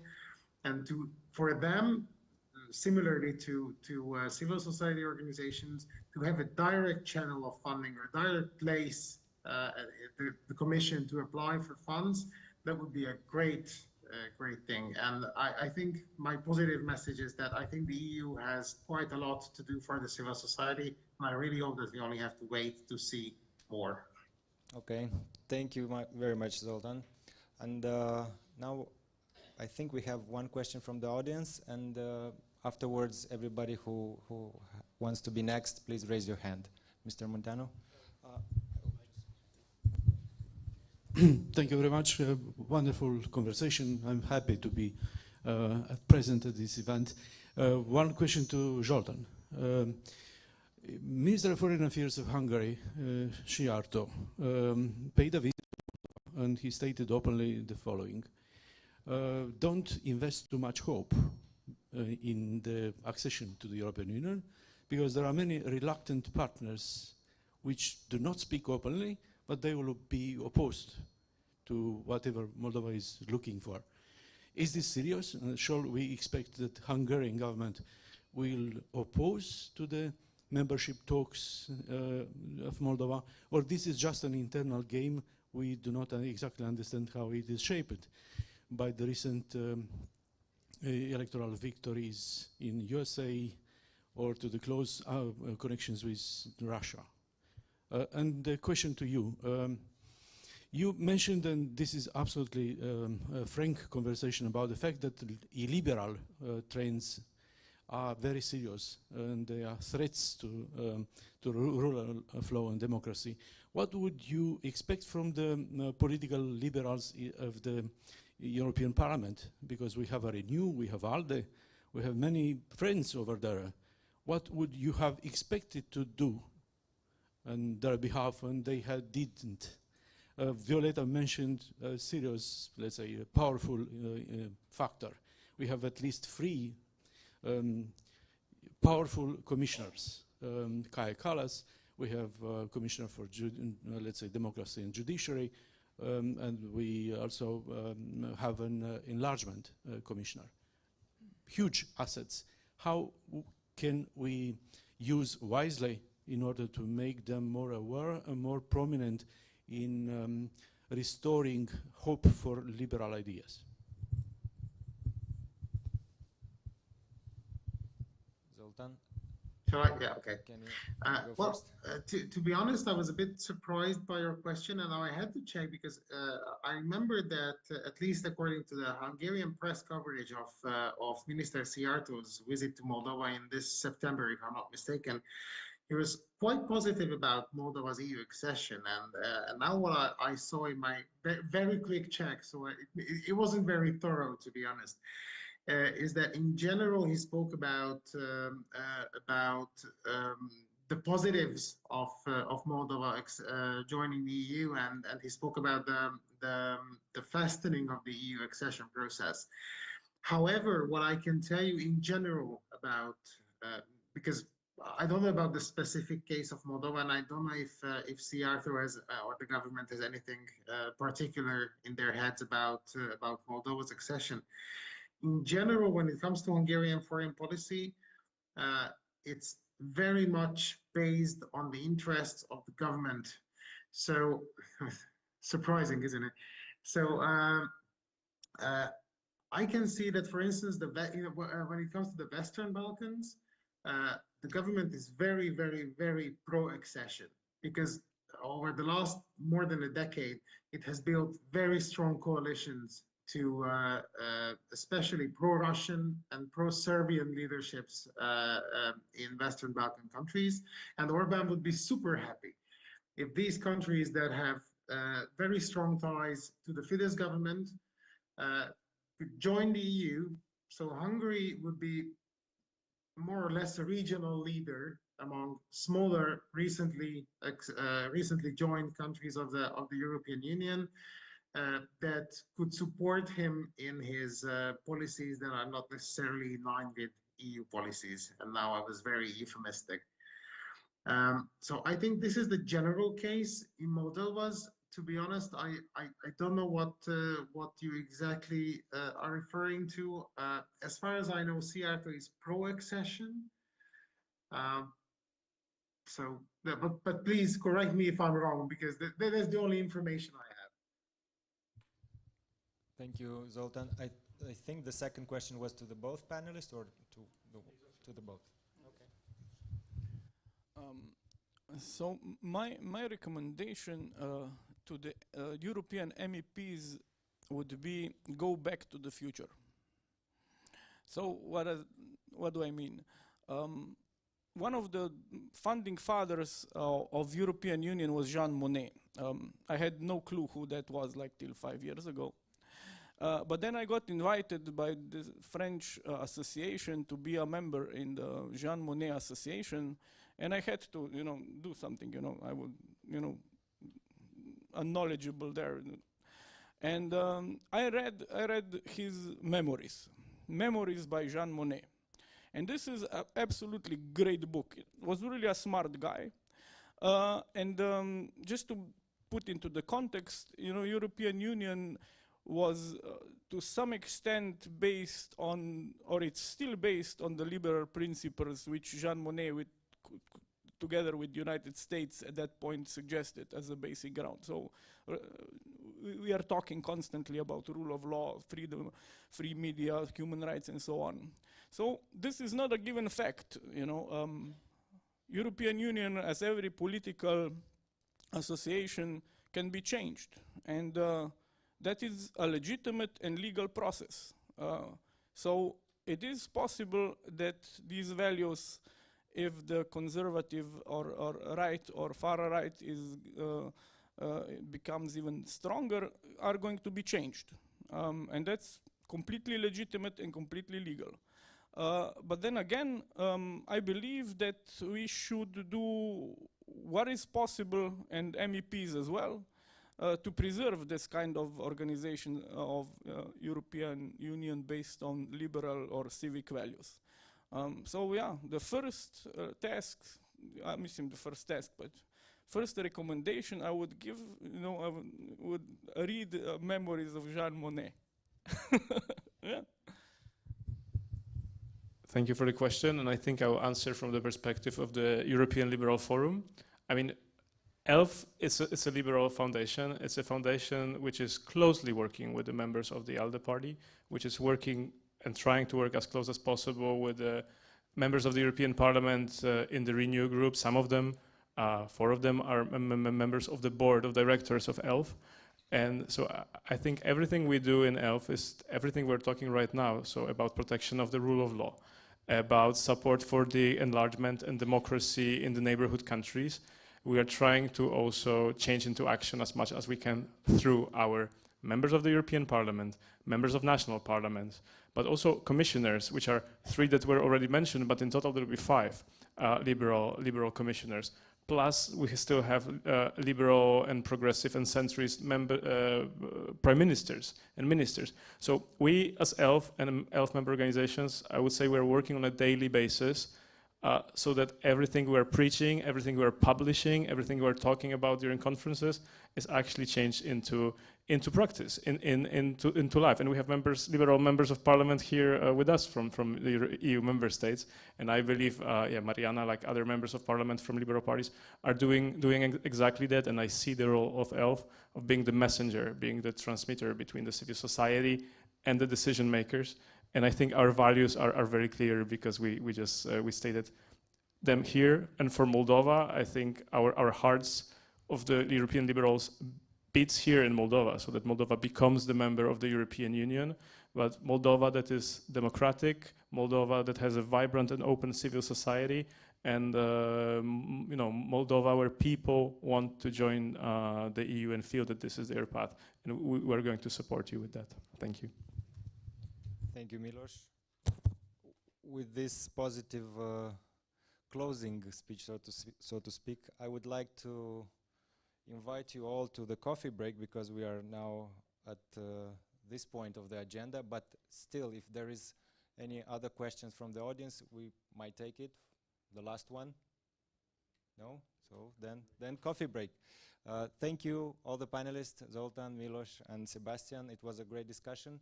And I hope we continue doing that and contribute to our country's civil society developing and to be more resilient. Thank you all. Thank you.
hope you enjoyed not just the coffee, but also the discussion among each others. They were very animated, what I witnessed in the lobby.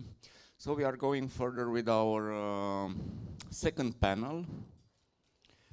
A second panel called or dedicated to the late joiners from the EU. So we are moving to Romania, to Bulgaria, but also to Croatia, to Eastern European countries, a Central European country. We witnessed during our workshops that there are quite different evolutions. Romania and Bulgaria have some similarities. In Croatia it was a little bit different, but maybe not on aspects. So there are communities and differences. And that we want to tackle now from our late joiner experiences. That's why I will invite Mariana Puliak. She's a member of the parliament and of the centrist political party Centar, but she has also a rich experience in grassroots movements, and she's also is data-driven. So we enjoy her experience. Please join us. Also, Christian David.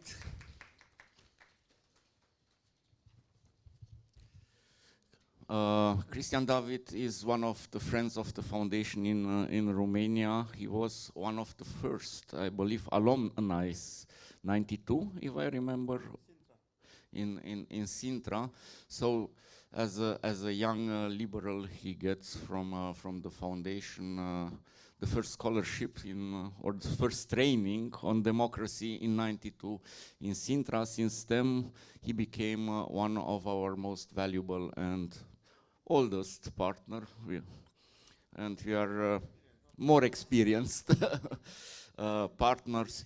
But he was Minister of Interior, he was Minister for the Romanians abroad, but he's also the director of a former think tank Institute for Liberal Studies, and now he's the director of the Institute for Freedom and Democracy, also a valuable ELF member. And last but not least, Zinaida Zlatanova is member of the board of directors of the Liberal Institute for Policy Analysis, LIPA in Bulgaria, an organization committed to promoting liberal policies, democratic governance, and market-oriented reforms in the countries.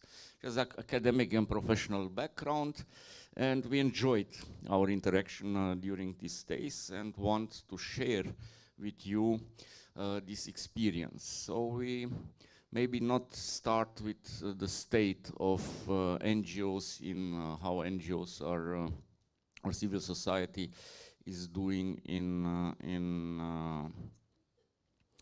the mentioned countries, and because you're in the middle, I will start with Christian David, having a very interesting input what he presented to us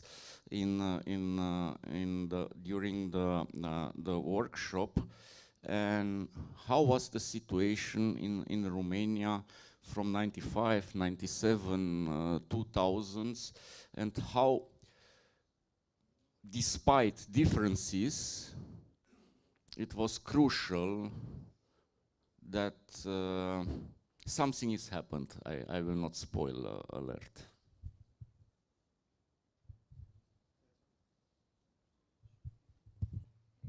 Thank you so much, Reimer.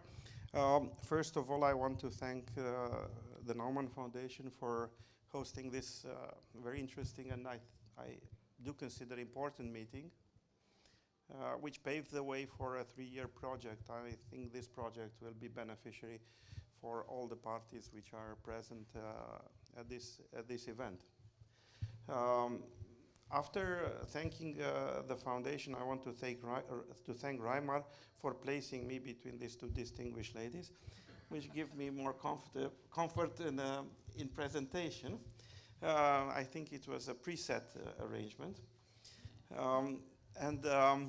with this having been said, I want to state from the beginning that I do not want to lecture anybody. I think each country has its own experience, its own path to peace, security, European Union, prosperity. Therefore, my contribution to this discussion is more a reflection of Romania's experience on the one hand, and of my personal experience of working on the two sides of the coin.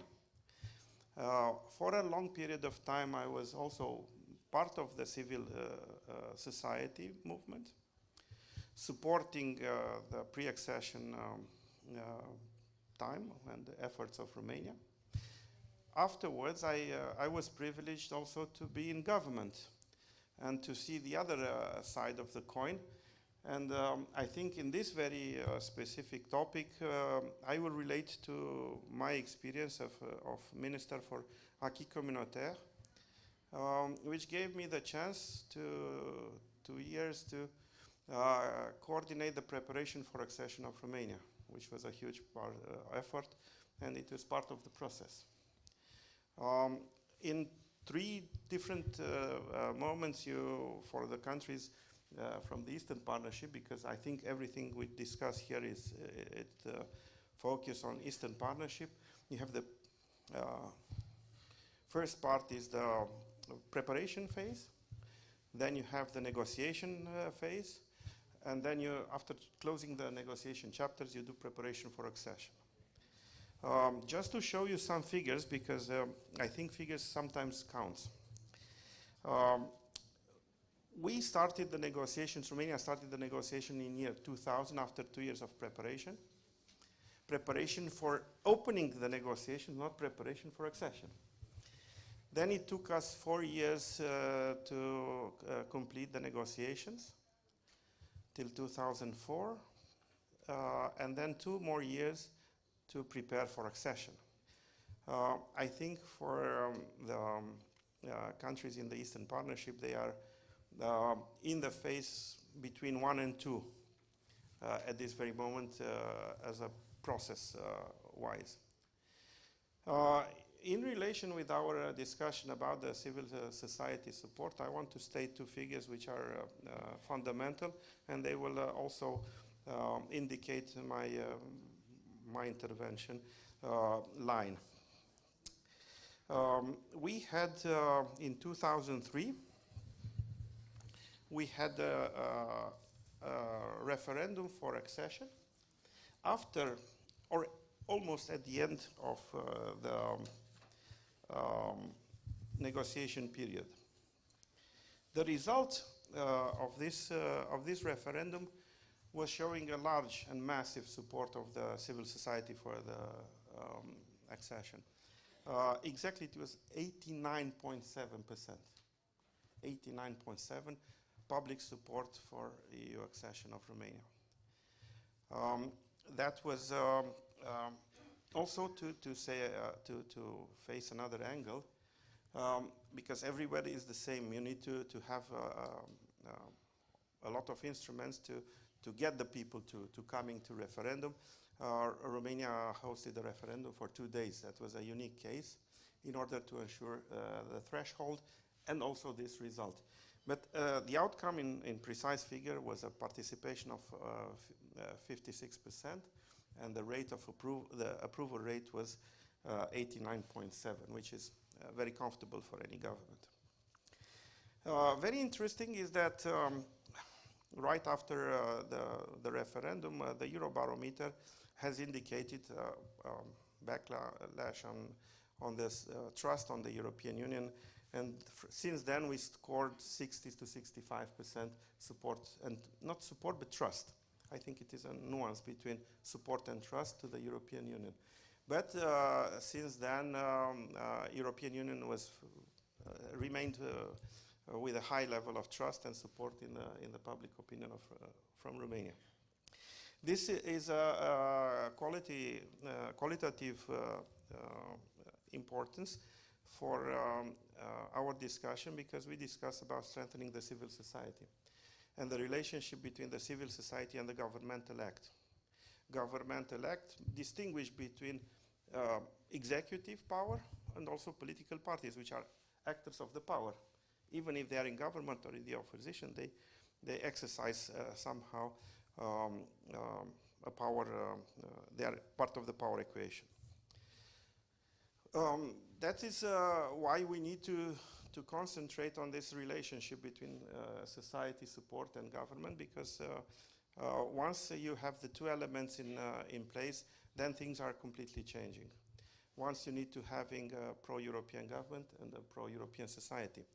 But not in this order is important. I think the most important is to having the pro-European society, because once that is achieved, the outcome of the pro-European society derives in a pro-European government, because then you will be having a majority which will also favor in the electoral campaigns the pro-European government.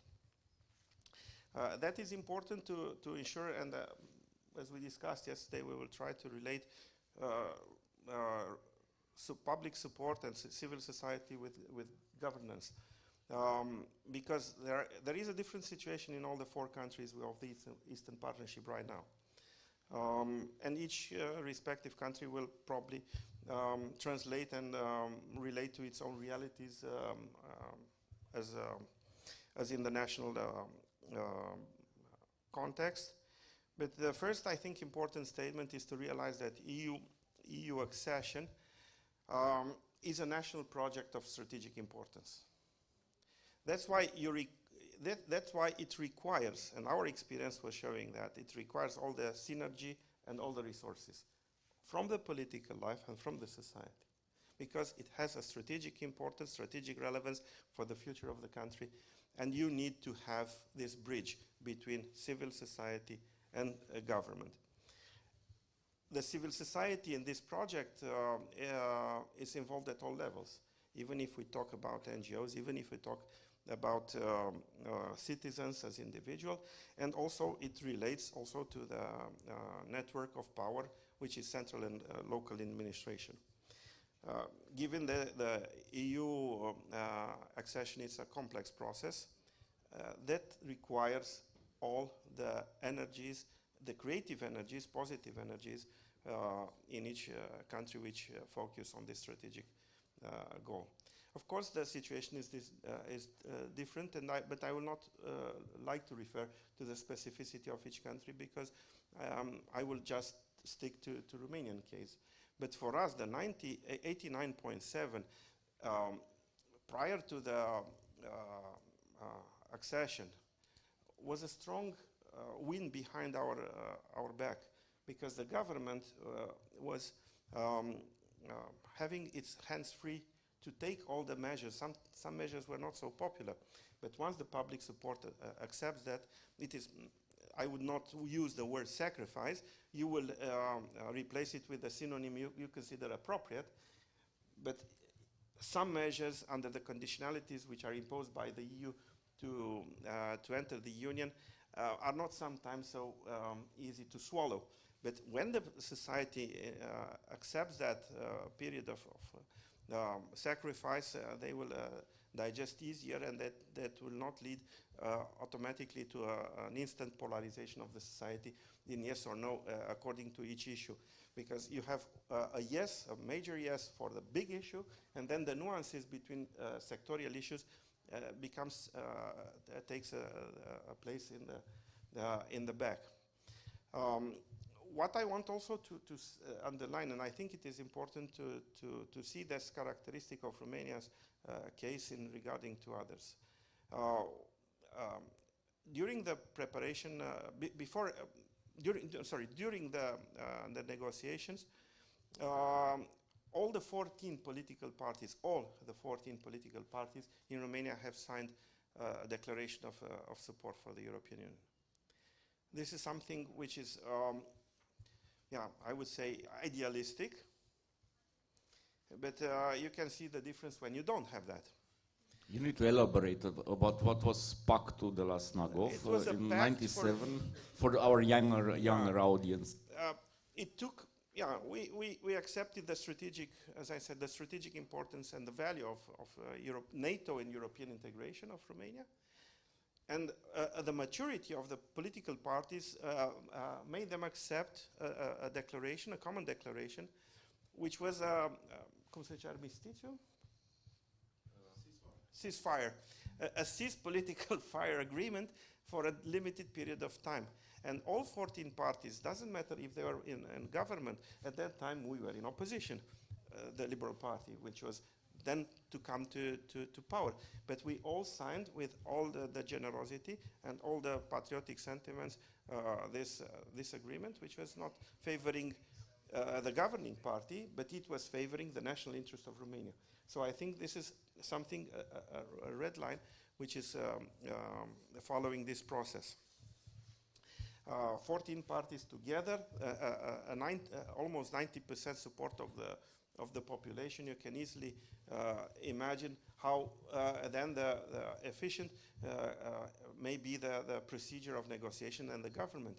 Because 4 years, things were driving very fast. 4 years, no incidents, no opposition in the sense of being in opposition just for the sake of opposition, or just being just opposing for the sake of electoral benefits. So that was really giving us 4 years of blue sky. So then things rapidly evolved. Obviously, after you enter the European Union, the situation has dramatically changed, and the parties have split in power in opposition, and also the society split, but not on the major objective, but they split in sectorial objectives and policies derived from the new position of EU member state. So finally, and with this I would like to conclude, the civil society role in this period before the accession is crucial. It was said before. I think you also mentioned that. It was also in the very beginning pointed out. There is a crucial role of the civil society, but the civil society not in a polarized manner, not in a fragmented manner. You need to granulate the civil society on these major objectives, and I would like to say that I see a comparison valid between our situation and the one which is now in Ukraine, but not derived on the objective of the European integration per se, but in public support on the war against Russia, against the illegal invasion of Russia to Ukraine. But that shows solidarity and strength to a national objective. And when you have that, you can take harsh measures. When you have a polarized and fragmented civil society, then you will see that the government act is slowed down. It has breaks and has no is losing speed and efficiency. So solidarity, even some sacrifice on your own identity to give away some parts for achieving the objective, but without losing your identity, without losing your spirit of critical thinking, which is absolutely necessary for the civil society in this period. You don't have to say yes for the sake of yes. You can have a contribution in the critical thinking spirit to say yes, but you can say that. And I think the role of the civil society, and I know, let's say, better the situation in the Republic of Moldova, is to have complementarity and a contribution in human resource and expertise to the government. There is no government on this world, definitely in our part of the world, it's not the case, which knows everything and which has all the capacities and all the resources. Therefore, the civil society is a very necessary partner for any government to contribute with expertise, with knowledge, with personalities, with creative ideas. If, and there is an if we look to Moldovan case, if the government wants dialogue, because that is not only that civil society looks for dialogue, also the other party has to accept that, because no, you need two for a tango. I mean, you cannot build the civil society, and the civil society enthusiastically says, yes, we want European accession, and the government is blind and deaf. So you need to having a partnership, and therefore it is not only to look to the civil society, but also you have to have a reliable partner in the government. So strengthening civil society is of huge importance, but then the role the civil society has to play is partnership, creativity, critical thinking, and be part of the solution and not be part of the problem. But that is not necessarily working in the geopolitical context of each separate country. And to conclude, I think the geopolitical landscape has been dramatically changed. At the time of our accession, we were not facing an aggressive and powerful Russia. Our geopolitical situation was more comfortable. European Union was more in solidarity, more open to enlargement. And the adversaries of enlargement were not that strong and powerful in the geopolitical sense. Thank you. So in our design of our panel, that was also that we go a little bit through time. So we arrived to the moment 2007 when Bulgaria and Romania joined the EU. And in the discussion we found out that when I talked with Miloš about the case of Poland, he told me civil society was very prepared for joining the EU, but Romania and Moldova faced some problem. And to not repeat, now I hand over to our Bulgarian colleague, to Zinaida, to present some worrying issues, what happened. And I see it also in Moldova as a problem. I see it coming if we don't prepare ourselves. Thank you very much. Is it working? You need to switch it. Oh, no? Yeah. Now it's working. Okay. Thank you very much, Reimer, for organizing this. Thank you, FNF, for this really, really timely and very important discussion. Why it is important? Look. European integration is a whole of society event. It's not a government effort, it's not just civil society effort, it's not a professional diplomatic effort, it's a whole of society event. If you don't have the synergy about which Christian talked, I'm sorry to say it, but you're very unlikely to succeed. No matter what your Hungarian colleagues and friends tell you or don't tell you, if you are united in that effort, you will most probably succeed, which is not easy to be united, especially in these times, because me and Christian, we are directly involved in those negotiations, him and me, not only witnessed it, and yes, all that he said is like this. So we had maybe at these times more resilient societies than now. Not only because of our internal issues, but because of the geopolitical situation that was dramatically deteriorating during last decade, due to some fatigue or due to some developments in the EU, if you wish. But the fact is that our societies maybe were more resilient during negotiations than now. So, what we somehow in the process of negotiations didn't notice and maybe didn't know as young democracies at that time was that democracy is not a point where you arrive. Neither is the EU a point where you arrive and stand there. It's a constant day-by-day fight for everybody, not for just for young democracies. It can be lost in any time, as Mrs. Poirier, said, she quoted Martin Luther King, that let us not fail to stay awake. Maybe to a certain extent, after 2007, we failed to stay awake. Why? Because for various reasons. As I said, we thought that once we arrived in the EU, we are at the safe side. So nothing can happen to us, nothing bad can happen. To a certain extent, it is true. In security terms, in safety terms, of course, we are, thanks to NATO and EU, we are very much on the safe side indeed. But internally, in societal terms, in terms of supporting democracy, human rights, the rule of law, things are not as good as we hope to be.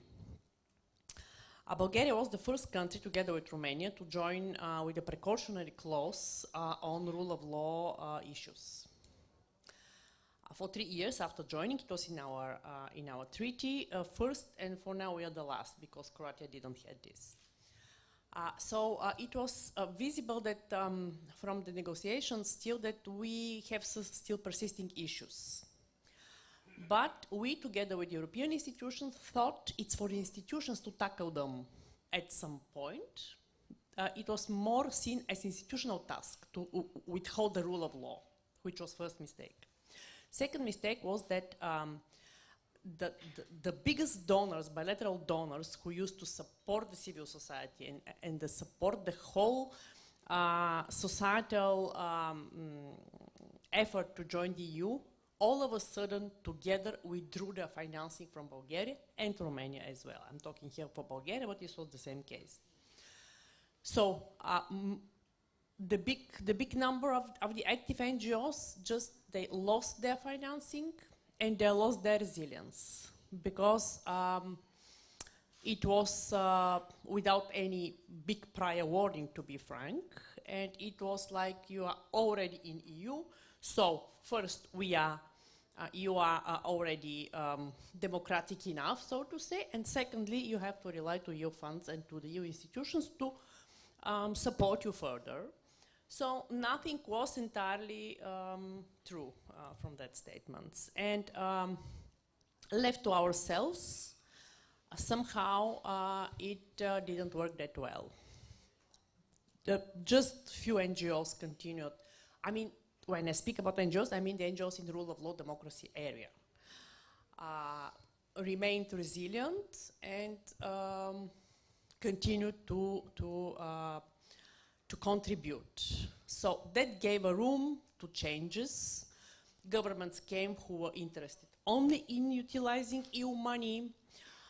It gave room that there was no resistance to, change the rule of law issues and to introduce bad practices into democratic government. So we ended up with a very, very deteriorating rule of law situation. That is why the monitoring that was envisaged in our treaty for 3 years initially continued over 13 years. So this one monitoring called cooperation verification mechanism, it's another topic very interesting. I'm personally a supporter. Why? Because whatever the results, the mixed results, maybe without this mechanism imposed by the, implemented by the Commission, things in Bulgaria would be much worse, like in Poland or like in Hungary. So it played its role, but not sufficiently without the civil society support.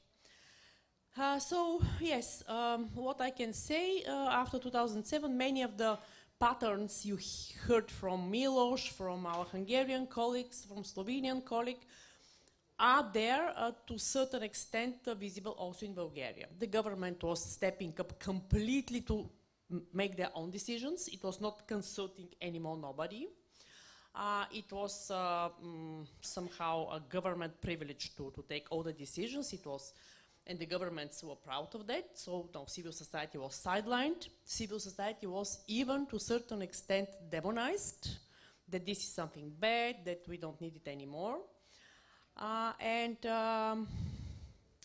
the slap cases, intimidation, the forces and the forces that actually sideline the civil society and make it something not very prestigious in the eyes of people, were not only government forces, not entirely government forces. I cannot even tell you. There's from some very dark, I think, behind the scenes places. So they joined efforts and they made somehow the civil society stay in the corner. Unfortunately, this is the situation after accession. There also a positive thing to say. For example, because Milos was talking about crowdfunding. a different source of funding for independent NGOs and platforms and media, I can tell you that the most well crowd-funded initiatives and media and NGOs are those who are investigative journalism and anti-corruption ones. So people need that civil society. People need somebody who stands against the rule of law slippages. So yeah, I can stop here, and maybe if you have questions afterwards, I can answer. Thank you. Yes, and the latest joiner in the EU was, of course, Croatia. And what are your input and your experiences taking over from this point of the discussion? So hello to everyone, and again, thank you for organizing this important workshop and also the conference. And I'm happy to share some insights into, let's say, state of Croatia at the time of joining the EU and current state.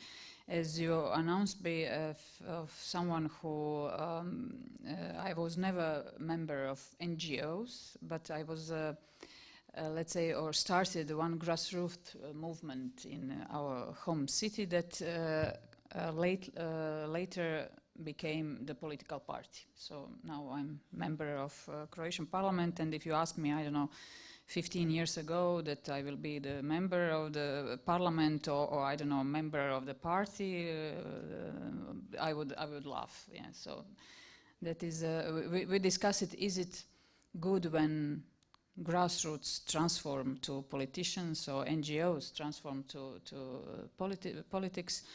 But as I said, I always encourage, let's good people join to politics, because politics is the place where the decisions are made and the policies are made and the rules are made. But to continue, so after the experiences from Bulgaria and Romania, Croatian path to European Union started in 2003. When we submitted, to the request to join, and it lasted for 10 years. So 10 years, it was the road to prepare ourselves and to enter the Union in 2013, in July 2013. What we have learned from Bulgaria or Romania, this importance of the rule of law. And that's why the Croatia invested really some efforts into making the reforms in that areas.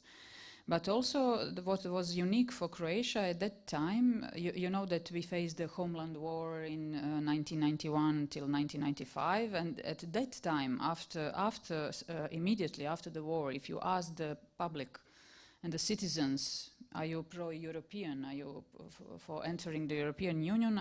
Probably you would get, I don't know, 90% of the response.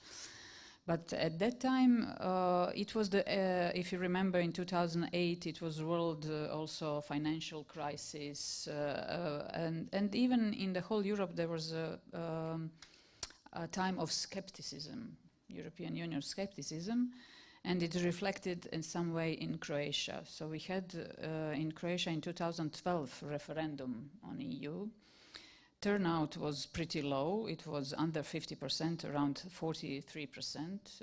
Even the government at that time had to change some laws. They were anticipating this, and they changed some laws so that referendum would stand.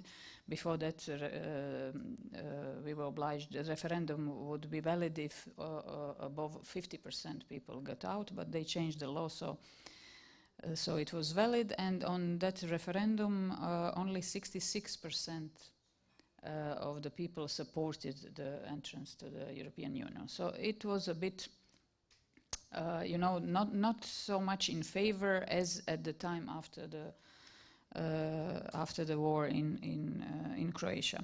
So this is where it comes the role of the civil society. Government at that time, in a political sphere, you didn't have so much skeptics. So left parties, right-wing parties, centrist, they were all, let's say, pro-European. I'm not talking about extreme right, let's say, but the parties, members of parliament, parties that are in parliament were pro-European. And in fact, they started a sort of campaigning among the public with promoting the values, European Union values, and civil society came into the scene then. With its own project, its own activities, its own public awareness, and helping the public somewhat to see, you know, what's in it for me. Everybody asks, you know, why I want to join in EU, what's in it for me, you know. So will I get, I don't know, lesser prices, roaming, or access to universities, what's in it for me? So they started their own, let's say, communication towards the public, and they were important in that period. Also, as I said, that we continue from experiences of Bulgaria, Romania, and the importance of the rule of law. Anti-corruption measures were intensified. At that time, in Croatia, we had one special case.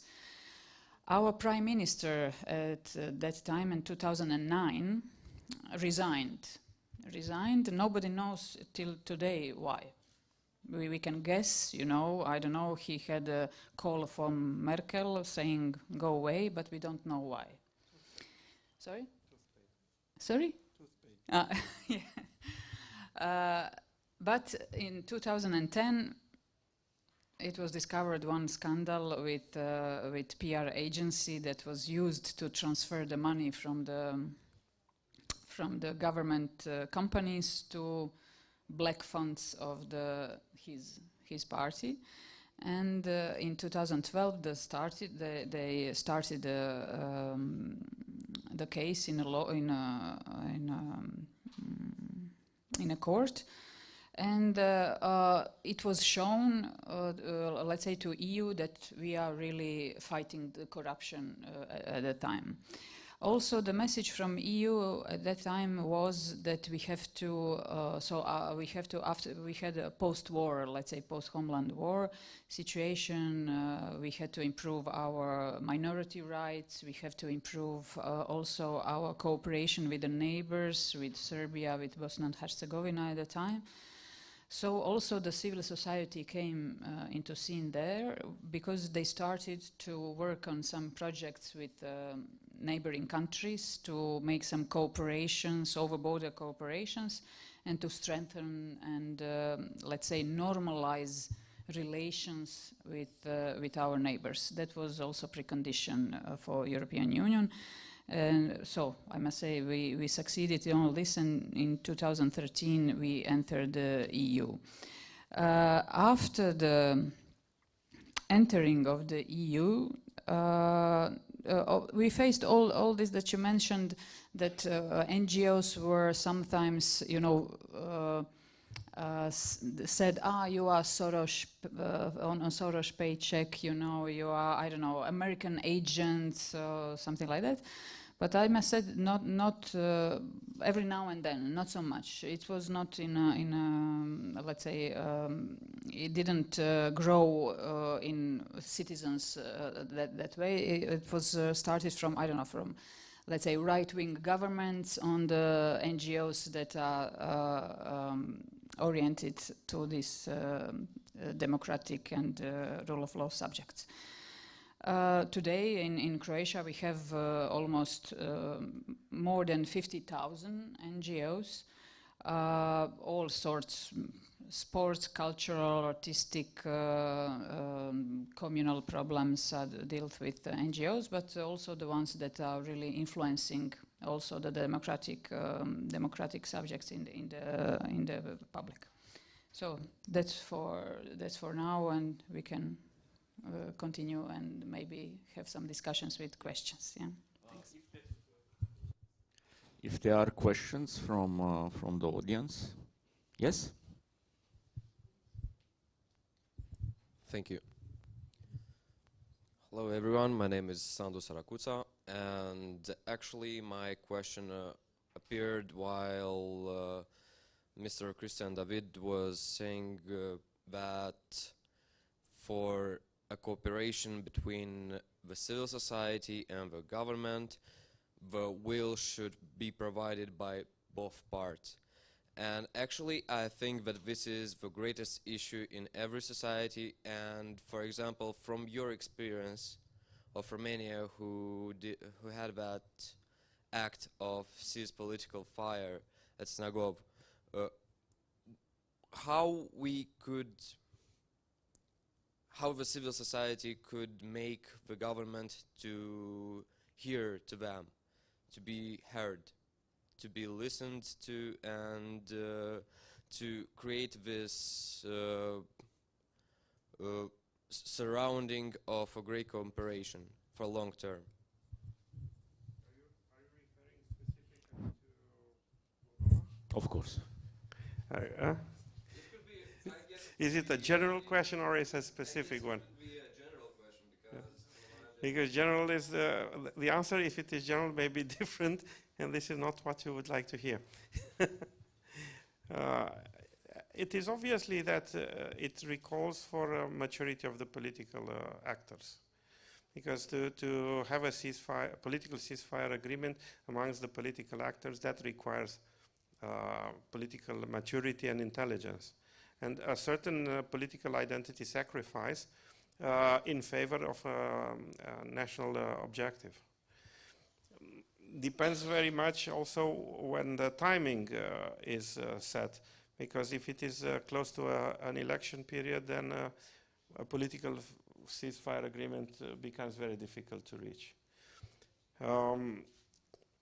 Therefore, this is a general opinion that you need to having a maturity, understanding of the political leaders, not on the civil society, because I think the civil society is always ready to engage. So I will not use the maturity of the civil society, because I think the civil society always reflects, it's mirroring the society. That is the reality. Civil society needs no time to develop, because the development of the civil society is organically and is intrinsically related to the transformation of the whole society. Civil society is how the society is. There is nothing to say there. Who has to prove maturity are the political actors, not the society. So it is only on the shoulders of political leaders to prove maturity. In the specific case of Moldova, yeah, we are of the opinion that for some years they are not extracting the whole capacity of the civil society in this country, and I think there are components of the civil society which are left behind.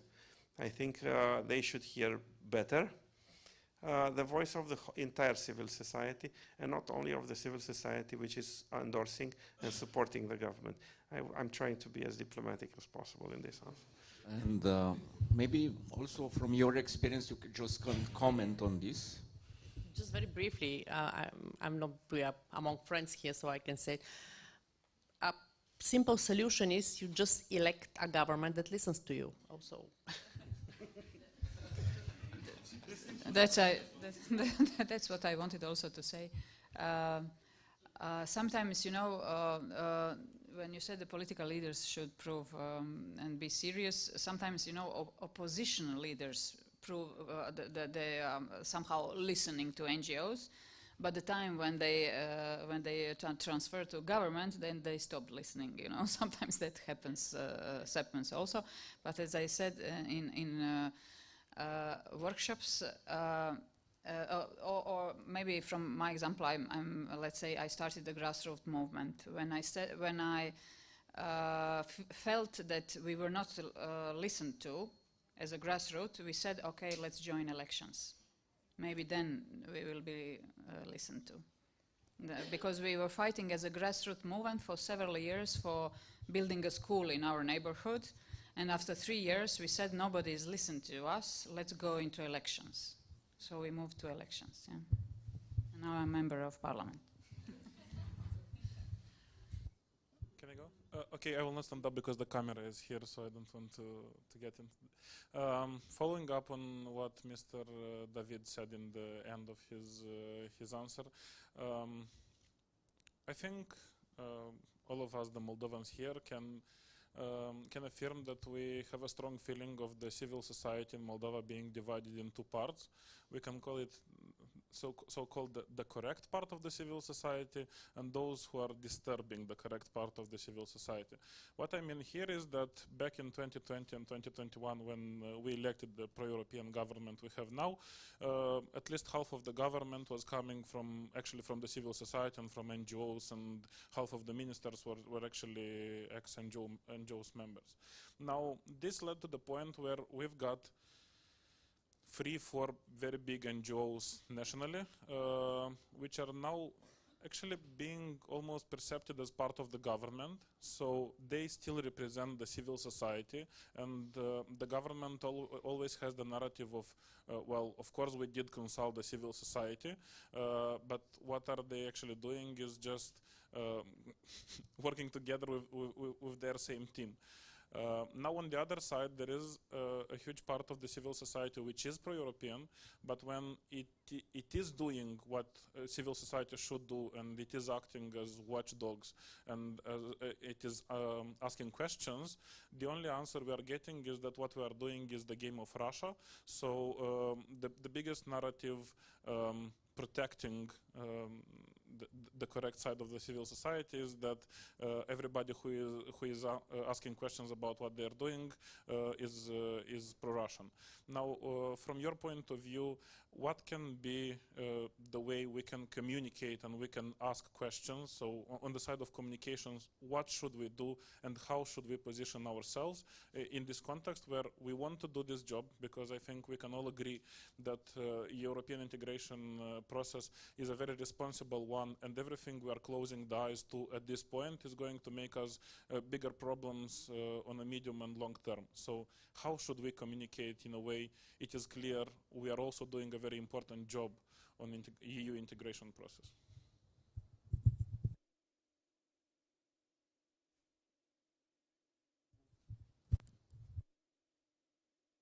For me, it is clear in this specific situation that the civil society, which is in favor of the EU accession, should be part of the process. I can understand polarization between pro-European and against EU, but I cannot accept a division of the pro-European part in two, because that is actually weakening the efforts of the government. Now the government should understand that, because definitely you cannot be in opposition, be pro-European and in opposition with a pro-European government, because that sometimes doesn't help. So I think again the sense and the invitation is to join all efforts. If the government wants to have a real partner of discussion at the civil society level, should engage all pro-European forces and not only the partisan forces. Because I know I cannot change that, but I understand if you have only four partisan NGOs which are satellites of the government, that is not representative for the whole pro-European part of the civil society. Therefore, if you really want to strengthen the efforts and to have a successful integration process, you need to have all. So how that should be fixed, this is a matter of domestic policy. But definitely you cannot work at the level of representation only with 4 NGOs representing the whole part. So I encourage not you, because I know you are dedicated pro-Europeans, but I encourage the government to hear your voice and to take you on board, because you cannot be pro-European left behind. If I can join, I think the question was, they don't hear us now, they don't want us to join, so how can we make them make us partners, if that was the question. there is no, like magic wand that it will do that. My message to you is don't give up. Talk with media. I don't know the situation with free media in Moldova. If it's not free media, use the social networks, use WhatsApp channels, use whatever you want. Go to the streets, go talk to people on the streets and send your message in any channel that you can, that you are pro-European and you want your message to be heard. If the government doesn't hear you, don't that stop you from talking out loud. I know that sometimes when you hear never give up, it's difficult, but I don't know. It took us 9 years to build a school, so maybe it will take you 9 years to to make government listen to you. Yeah. I will wrap up here, but I take it over with one key finding in our workshop, that civil society NGOs, that they be resilient. It was one idea from a Moldovan participant that they need to be vocal. Because if you are vocal, maybe people listen to you. If many people listen to you, you became relevant. And if you are relevant, governments needs to listen to you. And that was maybe the message what we want here to send out. Of course, it was a positive. Russia was not weak when Romania, Bulgaria, and Croatia entered the EU. Now we have a different Russia playing, dividing society, making hybrid warfare everywhere, and that makes for you, that's the bad news, makes for you more complicated this process. But we had here some best practices. We had here some what you need to achieve as society to go to this path. And we emphasized the rule of law. Why we did it? Because you see in the previous panel with Milos and case of Hungary with Zoltan, that if you have a bad rule of law, if you have a bad judiciary system, they can attack civil society. And also, Hungary and Poland take it granted that they achieved the European Union, and now we witnessed that they are worse than maybe Bulgaria and Romania in shape. And now task in Poland needs to undo what the peace regime has done. So yes, civil society at this early stage needs to have this watchdog position. That not make the same mistakes like Romania and Bulgaria did, not being prepared. So even Ursula von der Leyen in the new commission put rule of law a preconditionality, and that's because of all these mentioned member states. So rule of law will be more important also for this European Commission.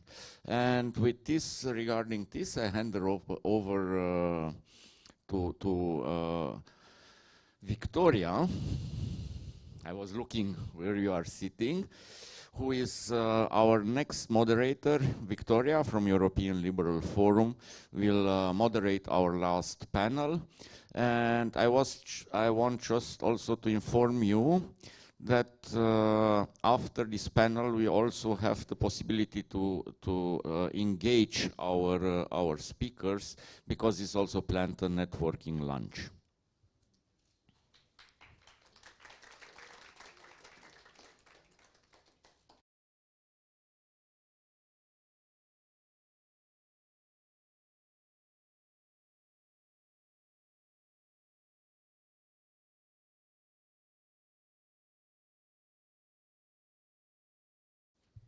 Thank you very much.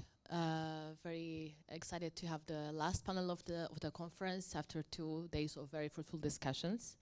My name is Victoria Muradian. I'm working for the European Liberal Forum, which is one of the co-organizers of this conference. Today we're going to speak about the Eastern Partnership and civil society. We have learned a lot of lessons from late joiners, from EU member countries, the ones who are struggling with rule of law, the ones who are struggling with resilient civil society. So today we have colleagues from Ukraine, Moldova, Georgia, and Armenia who will come together to discuss about how can we prepare our civil societies from those four countries, pro-European or candidate countries, for potential EU membership. So that's why I would like to first invite Violeta Pashotina. Violeta is a board member of European Liberal Forum.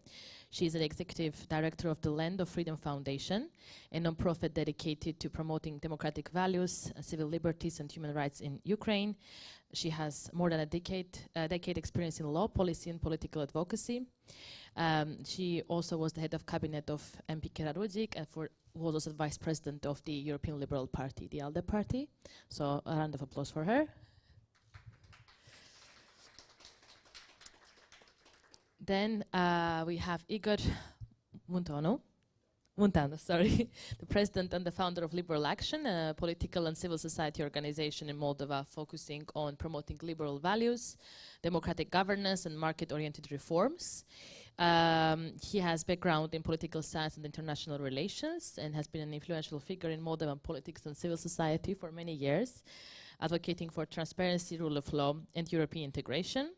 He was also a member of the parliament and ambassador of Moldova in the United States. So I'm sure he has a lot to share. A round of applause. Then we have a colleague from Georgia, Georgi Sirviladze, who is a dedicated professional with a bachelor's degree in law and master's in international relations, working for one of the ELF members organizations, Europe Georgia Institute. He is committed to amplifying youth voices, promoting youth empowerment, and advancing informal education. He also oversees Isari 24, a free media platform dedicated to spreading liberal values and fostering an open dialogue. And we have at the end, last but not least, Hasmi Karatsunian, who is a human rights lawyer working at the NGO Protection of Rights Without Borders, with almost 30 years of experience in rule of law, judiciary, and human rights organization on local international level. She's a professor at the Yerevan State University, and she's a member of EU Armenia Civil Society Platform. So I wanted to start this discussion with a question to the reference of the title of our session, because the title is Civil Society in Eastern Partnership Countries Ready for the European Union? I want to hear your opinion and what does it mean for the civil society to be ready for EU membership? It's a question to everyone, so maybe we can start with Violeta and do a round. Hello again. It's really a great honor to be here today to represent Ukrainian society. And also, I would like to mention the meaning for us, because our organization, Land of Freedom Foundation, is a first Ukrainian organization member of European Liberal Forum. That is why we could serve as a player in the driver of society, of Ukrainian society in European integration. And my general purpose today is to prove that Ukrainian civil society is ready, to prove and to show you it in actions, in the whole process. Just a brief of history. It's really common for all our countries, but after the Soviet Union, the governmental structures were really weak, and that is why civil society leaders took on their shoulders some functions that are normally normally on the governmental structures. And after the revolution of dignity in 2014, it was such a big raise of confidence, of strength of civil society, because for the first time we saw that our voice matters. We have influence to build, to make our ideas and transform them into actions. And that helped us a lot before the start of the full-scale invasion. Ukrainian civil society also has one special feature, that is its functions goes far beyond the traditional one as being the bridge between people and government. in Ukraine, civil society leaders are doing kind of everything. So very often we are initiating the ideas, then we are finding the supporters for our ideas, attracting stakeholders on the board, then we are working with governmental institutions, then we are implementing it sometimes in the teams, and then we are controlling like if everything is okay, and if not, we are alarming, so please let's put attention that something is wrong here.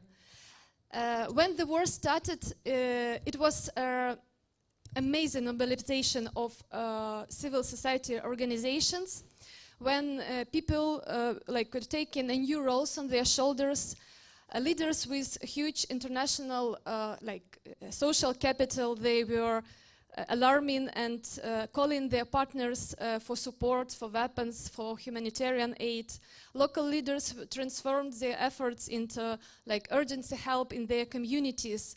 Lawyers, experts starting to help drafting laws and legislation for future European integration, and even just in the direction of humanitarian response, the number of non-governmental organizations were tripled. So it's just like the evidence that we accumulated such a great potential, and we are ready for European integration, but also we showed the example of resilience, of mobilization, and of adaptiveness. But we understand that it's not enough, that like to have this path for European integration, we need to also show the stable institutions, and that is why Ukrainian civil society now is carefully watching every step, celebrating it, and proposing to the government their help and assistance to build this connection between society, people, and government to make European integration smooth. Because we need also to understand that our freedom is something that we are ready to put our life after it, yeah? We're ready to fight it as also other countries here. And that is why we are so great that this discussion is here today, that we could be also equipped for the future with all our initiatives working together. Thank you very much. And just a follow-up question, because Violeta has to leave after 30 minutes, so I will focus on Ukraine a little bit more in the beginning, and then we can go to other countries as well. But we mentioned that basically civil society has much bigger function than just simply being a watchdog. It's a driver of reforms. How did you manage to create such a strong community and resilient civil society? How did it happen? Because it takes a lot of effort and human capital in that as well. Yeah, I believe like my response is that it's appeared naturally, because after the Soviet Union fall, after the years when people were calling for actions, we accumulated this potential, and it also shows that within the process of European integrations and after it, we will be ready like to drive all kind of reforms. So it's like a natural process that is showing the like full potential of our society. Thank you. Hasmik, we talked about how the war has changed a lot, the approach of civil society. I think revolutions, they are such groundbreaking events for any society. Armenia has its own revolution in 2018, a Velvet Revolution. What was the role of civil society in Armenia before the revolution and after, and how it has evolved actually since then? Thank you very much for this question, Victoria. Indeed, it's very, very important. But first of all, let me thank you for this opportunity and very important discussion, because now we are touching issues which are very important and relevant for all the countries which we present here. What was the situation in Armenia in regards to civil society before and after, before 2018 and after? It's quite interesting, because the first thing to mention is that Armenia indeed always had very strong civil society, active one, and we can even say that one of the main players during the revolution, it was civil society itself, who had a very important, decisive role and different parts under it, NGOs, different initiatives, youth groups, etc. And they pushed this change. What happened after the revolution? Of course, the political atmosphere changed. In the beginning, there was more room for both political and civic activism, but at the same time, we understand that there were more expectations, a lot of expectations driven by civil society, NGOs itself. After that, after 2018, NGO, civil society continues to be again active, but at the same time, I will have to mention that civil society itself faced certain challenges, because you understand people participate in these changes. Later they also become somehow part of the government, parliament as representatives, and in some aspects civil society becomes even weakened because they lose the active part within it. But most importantly now what we face as civil society is that what was promised in terms of reforms, what was put on the political agenda is not being implemented in the same way as it was promised during these changes in 2018. And in these circumstances, the role of civil society again and again becomes very much important, because we have to be the driver of those changes, push the government again to remind them about the reforms that were promised, and do the watchdogging role that is supposed to be done. How it is being done in practice, we are very active when it comes to different reforms in judicial field, in anti-corruption fight, in human rights protection field, but we have to push all the time the government, and this is very important also because it's a requirement for further EU for our further cooperation and possible membership with the European Union as well. I think we will talk about this more in detail later on, but basically in Armenia, both before and after, civil society had enough freedom to work actively, but now we are facing certain challenges as in terms of human resources and other stuff as well.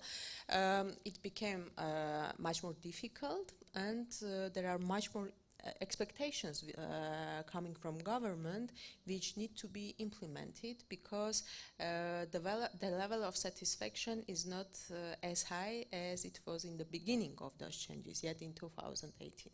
Thank you. Thank you very much. Georgi has mentioned about the freedom. You can actually even move one seat closer, so that.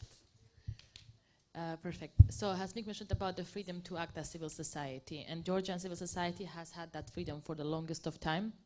Sadly, we see that the recent developments with the newly adopted foreign agent law are kind of aiming to maybe limit, maybe prevent a little bit of activism from civil society. You as being one of the members of your Georgia Institute, how do you navigate in general the relationship with the government when it comes to pro-EU integration reforms? And then we can talk about foreign agent law separately after. Sure. Salut Chișinău, first of all. Thank you everyone for coming here, and also I want to congratulate Moldova with winning one of the rounds is in a hybrid war with Russia, of course, a couple of weeks ago. Regarding to the question, yes, civil society in Georgia has played a vital role in our European integration process. We have been working together with the government and collaborating for a long time, from the beginning, from 2012, from GDs in power. But sadly, and I would say mistakenly, Georgian Dream has changed its policy, and with the adopting this foreign agent law, everything went to the everything went down. So right now, collaboration between civil society organizations and the government of Georgia is on the lowest level it ever has been. And still, civil society is trying to not to stop. We are basically playing a key role and vital role in our integration process. Despite Georgian Dream pro-Russian policy, the civil society organizations talk about the European Union. We demonstrate the will of Georgian nation to join European Union.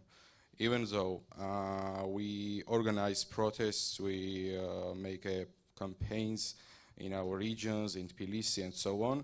So basically, civil society is not stopping.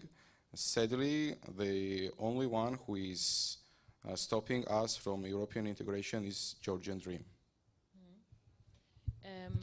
About European integration, Moldova also had a very interesting referendum, Igor, and the results were, I think, quite stressful for everyone following until we saw the final percentages. Do you think that this referendum actually, well, while it was a victory for pro-European forces, do you think it actually created a division or more united Moldovan society on the question of EU integration?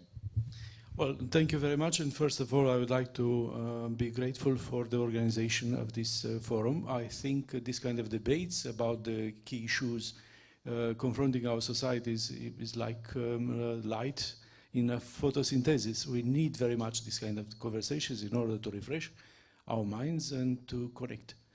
Civil society is an indispensable factor of modernization in our societies, and this is an element of the westernization of our societies. Moldovan case is not an exception. It demands a stronger role of the civil society, and it demands champions for change and for democratical values. I will put a referendum, your question about referendum, in this sophisticated complex where there are no white and black. There are no certain, in a manichaeist world, you know, that from Zoroaster, white and black. There are no, let's say, tones and semitones. A lot of individuals from the civil society, for instance, contested not the referendum or the European idea, but the timing, the opportunity of holding a referendum in a time when the Moldovan society is quite split and divided. And it is not divided exactly in the strategical choices, but how the governmental agencies perform.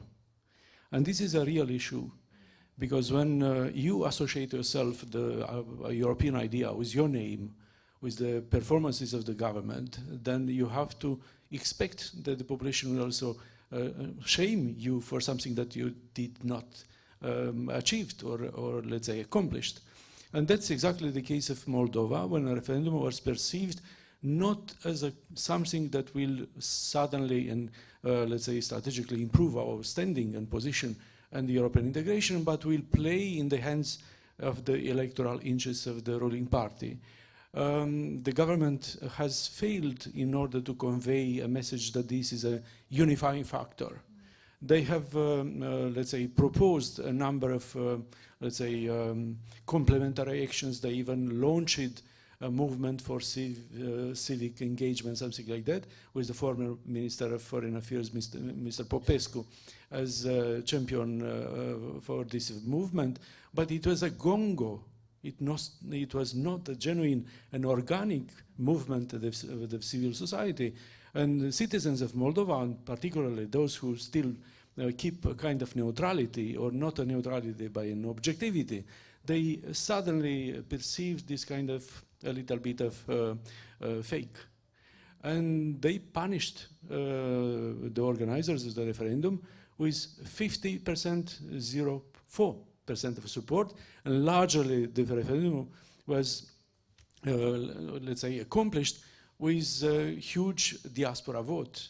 Without diaspora vote of more than 300,000 of votes, I am afraid this referendum would fail, and not would fail because Moldovans are opposing European ideas, but because they say, well, if you say that Europe is you, then we will blame you, we will shame you, we will punish you for what you did not provide it. So the key idea, and I just wanted to make a conclusion. Civil society is a very interesting organism, and it is accomplishing two key issues. One, representing because citizens have the constitutional right to join, to associate, to volunteer for some public cause, which are very important. This is how societies keep united. In the same time, civil society cannot be seen as an appendix to the government election. And this is extremely important to keep neutrality and to keep the objective overlook and let's say outlook and the future. Can I just stop you here? This morning I took a taxi and there was a woman driver and I was passing by the president's office, so I kind of had to ask her a question, what do you think about the referendum and the elections? And she was like, I'm getting along with the Russians quite well. And I was like, but do you understand that you cannot be pro-European and also, she said, no, I want to be friends with everyone. Why can't we be friends with everyone? So do you think that there is also the civil society, while maybe focused too much on dealing with the government, that didn't pay enough attention to talking with people about this fact that you cannot maybe at this moment, in this kind of contradiction, be both pro-European and also make sure that you have very strong ties to Russia? Very interesting remark. Societies are based on the idea and the perception of trust. Trust represents the bricks of every sort of collective action. And Moldovan society is not an exception. When the government speaks about unity, that citizens have an organic question and legitimate question, prove it. Prove it. Not prove the vice versa or the opposite. Because you are pledging or you are preaching unity, but you also create a lot of elements of this unity. Shaming people which, let's say, they are more, let's say, agnostic or even, let's say, some skeptic about the European ideas. For instance, farmers. They are conservative elements of the society or the economy. They demand guarantees that they will not be harmed by the, let's say, integration with the common market. And instead of, let's say, giving the guarantees, instead of, let's say, dismissing the rumors about what exactly will be after the integration, some gongos, and I will specifically push in this direction, they shame everyone that they are pro-Russian or they are pro-Putin. This is not exactly the case. And if you have such a policy of information, which is in fact a sort of disinformation, and then you establish a Patriot project, we call it Patriot, but it's an anti-disinformation agency, etc., and you budget it, and it is becoming an element of the governmental propaganda, then of course you do not create unity, you create disunity. And we need very much, and many speakers in the previous panel pointed out a very serious issue. In order to be successful in the accession talks, we need to create this capital of trust, unity. Otherwise, and by the way, a snag-off agreement. We initiated this year a sort of snag-off agreement called Pact for Europe. 14 political parties joined us and signed it up. The most dissatisfied was the ruling party. Why they are not the first champion? Why they are not the first violin in this game? And we were telling them it's not necessary that Maesand or PAS will be the first violin. It is very important to create this cohesion and to create kind of collective action to go in the same direction. And they were reproaching us. But why Mr. Kiku suddenly say that he is for Europe, but not for this referendum? Is this a treason? This is not a treason, this is a political tactic. But at the end of the day, we should build up these bricks, otherwise the building will fall, and we will not succeed to get to the final destination, which means full membership into the European Union. Thank you very much, Igor. Georgi, back to Georgia.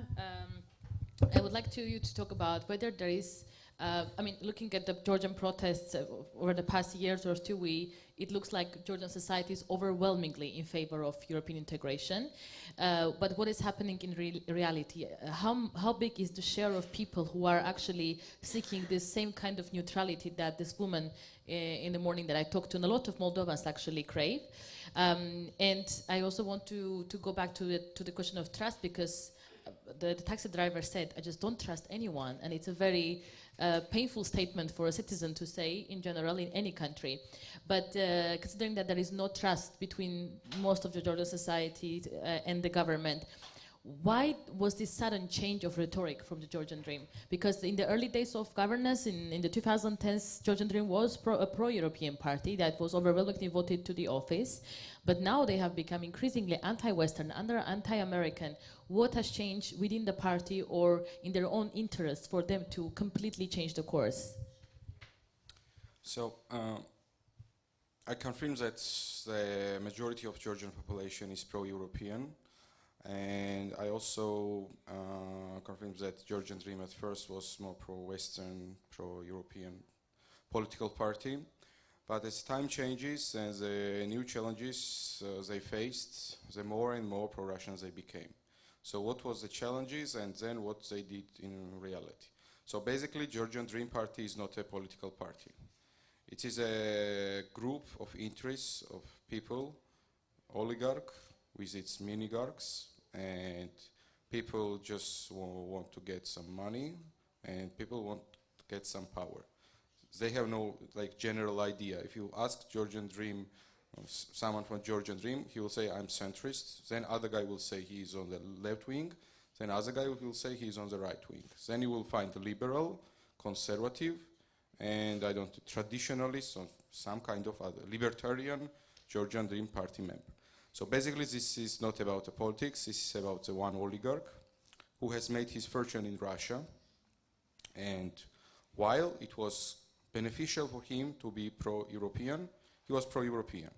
Right now, as he sees the situation in Ukraine, and I believe that he believes in all of his conspiracies, which Georgian Dream is talking about the second front, about the West is whom to be blamed of Ukraine, and so on. He truly believes this kind of transparency, this kind of conspiracy theories. So basically, this all started after the full invasion of Russia into Ukraine. They switched the sides. They began to blame Ukraine about all of this what's happening. They also using the 2008 war propaganda against Georgian society. They are manipulating with this trauma, which Russia did to us in 2008. They threatening that if we choose opposition, there will be a war, another war in Georgia, and the whole nation will be destroyed by Russia.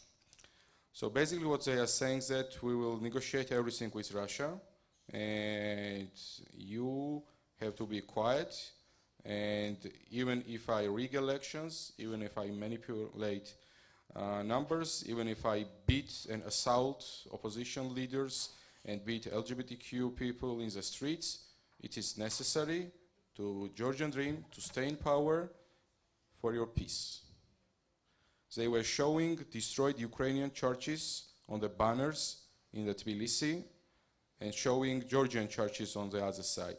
And there was a saying, choose peace upon war. This is what Georgian Dream doing. And sadly, there are a couple European states, especially Hungary, Mr. Orban with his crazy ideas over Europe, and also a couple other European leaders or politicians who are in favor of Georgian Dream, which legitimize their craziness over Georgia.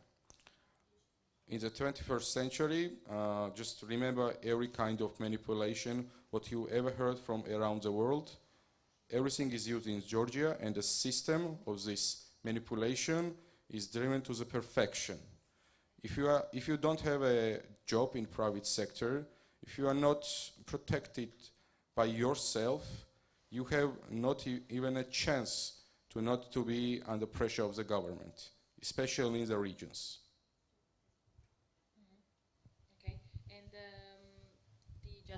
the justification of, I mean, the war completely changing the political environment of a country is very also known to Armenia, as it has had a conflict and war in 2020 and 2023 with neighboring Azerbaijan over its own territory and over Nagorno-Karabakh. And some of the things that Georgi mentioned in terms of having like an ultimatum, it's us or the others, it's peace or war, also something that I heard a lot coming from Armenia. But I want to focus on the role of civil society, so go back to where we were. How did the war and this regional instability and the conflict transform the priorities of civil society? Because when you have a security crisis, yes, to ask me, yeah. When you have a security crisis, it's very difficult to talk to people about democracy and rule of law and human rights, because people just want to feel secure first. Yes, indeed, very, very important question, because the situation indeed changed during the last 4 years, and it changed also the overall functioning of civil society as well. Why? Because security issues, geopolitical developments, regional issues, they also influence civil society, and this is something that we witnessed in Armenia as well, starting from 2020. And you know, it's very interesting, because after 2018, everything was starting in a very positive note, but the war influenced a lot, and influenced in a way that many NGOs started also to change their strategic directions, and basically the work started to be dual, both at external level and internal level as well. What it means, on the one hand, NGOs, the civil society, continues to play its main role as a watchdog, pushing for reforms, making the government accountable, transparent. But at the same time, we have to speak about the atrocities, war crimes, which started yet in 2020, when Azerbaijan started the war, and unfortunately it didn't stop by only this 44-day war. It continued until last year, until 2023 September, when eventually the whole ethnic Armenians were forced to leave their land. And of course this creates more problems, more challenges for the whole nation, for whole society, and especially for civil society as well. Because imagine in a society when there is humanitarian crisis, more social problems, economic issues as well, more people who need support with different types of support, yes, starting from social issues and with adaptation and etc. And of course, you need to prioritize as well your work as civil society, as NGO. I always bring this example. Imagine that you are a human rights lawyer, legal expert, specialized in judiciary, working on judicial field, and you realize that every morning when you wake up, you are not sure whether your country is safe or not, or you learn from news that there is attack on the sovereign territories of your country. So what will be your priority? How much the judge is corrupted, or whether you will wake up in this next day in the same country having the full package of guarantees or not. This is indeed very, very crucial. This is challenging, and as a NGO representative, as a CSO representative, I can state that it creates more challenges, the security issues. It creates more challenges. It requires more efforts, more resources. I mean, human resources, additional professional staff, etc. Because we also need to do advocacy to speak about all these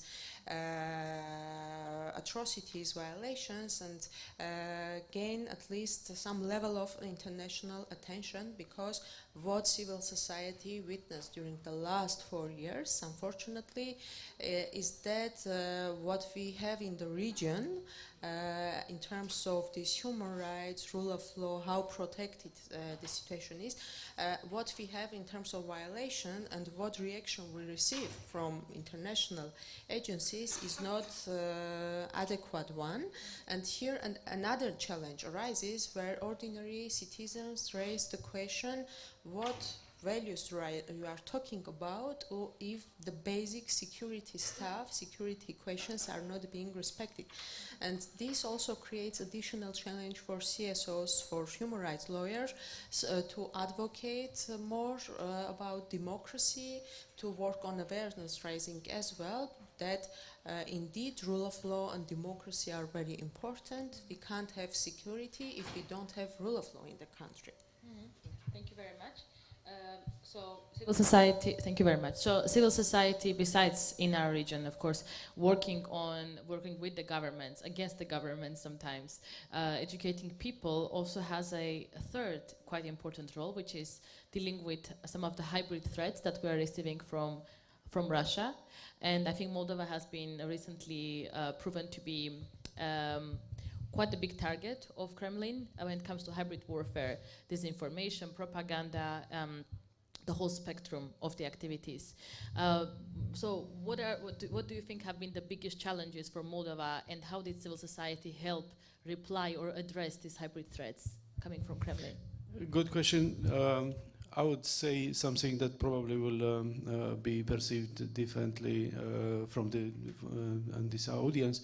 Moldova has been targeted by threats and information wars even before the invention of the term hybrid war. Because I should remind to the participants that we had a short war staged by the Russian Federation in 1992 against the Republic of Moldova, immediately after the, let's say, the recognition of independence. And we have been shamed for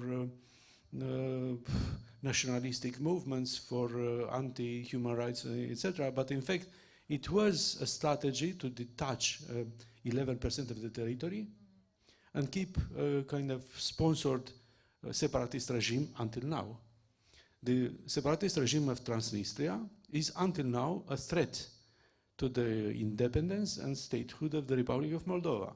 And the special services of the Russian Federation, FSB, GRU, whatever, a large community, they use Transnistria as a springboard for disinformation wars, but also for some, let's say, very sophisticated, let's say, channels of influencing public and political institutions and the economy of the Republic of Moldova. Until now, since we and this government has failed to create the necessary alternatives, particularly for power, for electricity, we're still, let's say, buying 90% of the electricity from the left bank, Kuchurgan, which is owned by a Russian company, RAO-ES. Speaking in terms of what we do under these circumstances, I think the cure and the medicine for this kind of threat is civilian resilience and freedom of expression. Unfortunately, sometimes the government is making shortcuts, is cutting off licenses for some of the media channels in order to be proud and announce that we fixed it. The problem is not fixed, it is, let's say, localized. And the real problem is how some segments of the population, citizens, identify themselves as citizens of this country and not with the Russian Federation. I will give you some anecdotic evidence. By 31 of December, we have two times when people are shooting in the air and they are celebrating the New Year. One according to the local time and another according to the Moscow time. It's strange, but it's until now, of course. And this speaks volumes about the loyalty of some of the population, which have to be integrated into the body, the political body of the nation. And this is a real issue. Some people, as I mentioned, they are looking for shortcuts. Just cutting off the channels does not fix the real situation. Or simply, let's say, pretending or calling sure which is a, let's say, a proxy of the Russian Federation, is very influential in elections, and calling him a criminal does not fix the problem.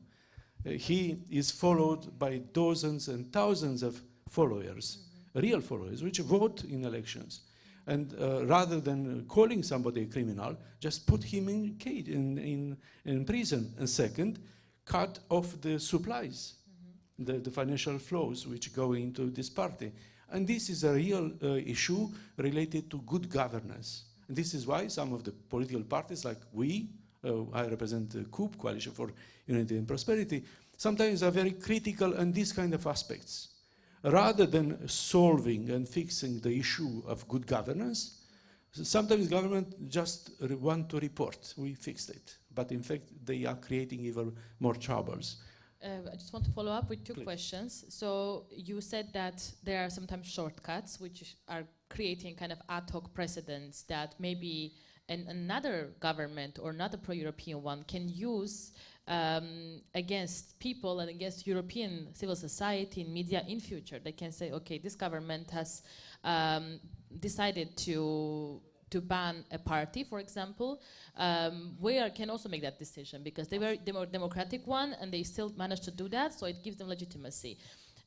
So how big is the risk that it can happen with another government in power?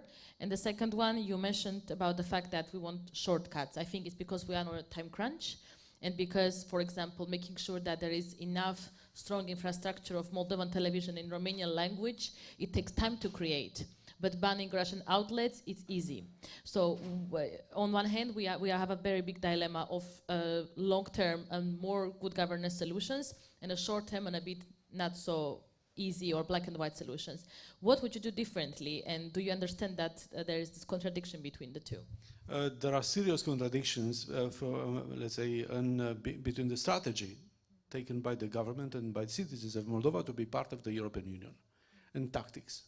And the political parties in power, they usually follow tactics. Tactics to survive politically, tactics to win some, let's say, short-term, let's say, outcomes, results, etc., but not looking strategically and what exactly should be changed structurally. Even the idea of the referendum, it creates a very wrong precedent of changing the constitution with 24% of the population, of the voters. Why 24? Why 24? Because they lowered the bar for changing the constitution, creating a precedent that, let's say, if by historical accident, the left-wing pro-Putinist parties will come, they will say, well, but they changed the constitution in a different way. Let's change it back. And this is a kind of wrong move, like in the film, in the movie. It's a wrong move. It creates an impetus for revenge. In order, instead of creating an impetus for, let's say, coalition building, for changing the structural perceptions and the mentalities. It's not easy. Always it's not easy. But this is the best way and the cleanest way to reach out, let's say, the final destination. And the second question was related to how would you do differently. For instance, the current ruling party, PAS, I have large admiration for the fact that they are in power. But behind that, why they are afraid to go to Gagauzia? The autonomous region of Gagauzia. 90%, 92% of them, they voted for Stoyanoglu, the candidate against Maisando. Why they are so afraid to speak with regular people? Why they are so afraid to keep the necessary channels for consultations and communication with the rest of the civil society? Why they are insulating themselves from the real debates and the key issues of the governance? 6% of the bills of the law are consulted with the people today in the Parliament of Moldova. 6%. What about the rest? What is the more or less percentage in your countries? Do you have a... Just to end, according to the law, every bill of the law should be associated and complemented by RIA, that's impact analysis. Since 2021, they fully lost the idea that every bill of the law, every draft of the law should be accompanied by this kind of evaluation. So the ruling party transformed itself into a kind of voting machinery with no accountability, with almost no accountability, and no possibility for other voices to be heard and integrated into this complicated canvas of good governance. And that's a pity. Thank you very much, Igor. I wanted to address the question again to Georgi and Hasmik. Do you think that there are enough consultations? I think Georgia is a bit more extreme at the moment, but happy to also hear your opinion, basically between the government and civil society when bills are being discussed, voted and proposed. Maybe we start with Armenia and then go to Georgia. You mean all types of legislative acts? All types of legislative acts. It's quite interesting because we have all the legislative grounds for that the government needs to consult, to have meetings, to organize meetings, to organize discussions, and basically we have special portals, web pages where we present our opinions, we organize discussions as well, they receive it, but when it comes to the second stage, whether they adopt these recommendations, take into consideration the opinions, here we face some problems because very often they are being rejected, and worse, we don't even receive enough feedback or reasoning why these or those recommendations are not being adopted and implemented. But in general, yes, they organize such discussions, they consult, but very often those discussions of on legislative acts even starts from civil society, so NGOs initiate such discussions. Thank you. Georgi? As I have already mentioned, the collaboration between civil society and the government was much deeper like 5 years ago, 10 years ago, but right now it's on the lowest level. So there are a couple scenarios how can be the law drafted. First, the government will do whatever they want without any discussion. Second, and the most popular one right now is that, yes, they will formally they will ask you about your opinion, ask someone who is working, for example, on a corruption, CSO who are working on a corruption, who are working on civil human rights and so on and so on. They will ask their opinion formally to show that the parliament is working somehow, but in the end they will not listen to them and they will construct the law the way they want. So basically, formally they will say that yes, civil society was included in discussions, but the sentences which civil society will ask for and will demand for, they will not be accepted. Okay, so well, this foreign agent law that we have mentioned earlier in the discussion has tried to cut the arms of the civil society quite significantly, and basically because the government gives funding to their own preferred civil society, the only way for others, like pro-Europeans want to survive, is to get funding from abroad. And now it has been declared as dangerous because those who get funding from abroad, they declared are foreign agents. So can you just give us a brief background of the law, the fact that, how it failed once, got accepted once, and what are the risks right now? Will it be impactful, or will it just be a law on the paper to symbolize animosity between the two, but actually will not change anything on the ground? Okay, so basically, if you are Georgian civil society organization, and if you are getting about 20% of your budget from abroad, you are considered as a foreign agent. There was a 2 times attempt to adopt this legislation. First time in March, second one it was in June, as I remember. So in March last year, the name for the name was directly foreign agent. The only thing they changed after a couple months was that they changed this foreign agent in a way of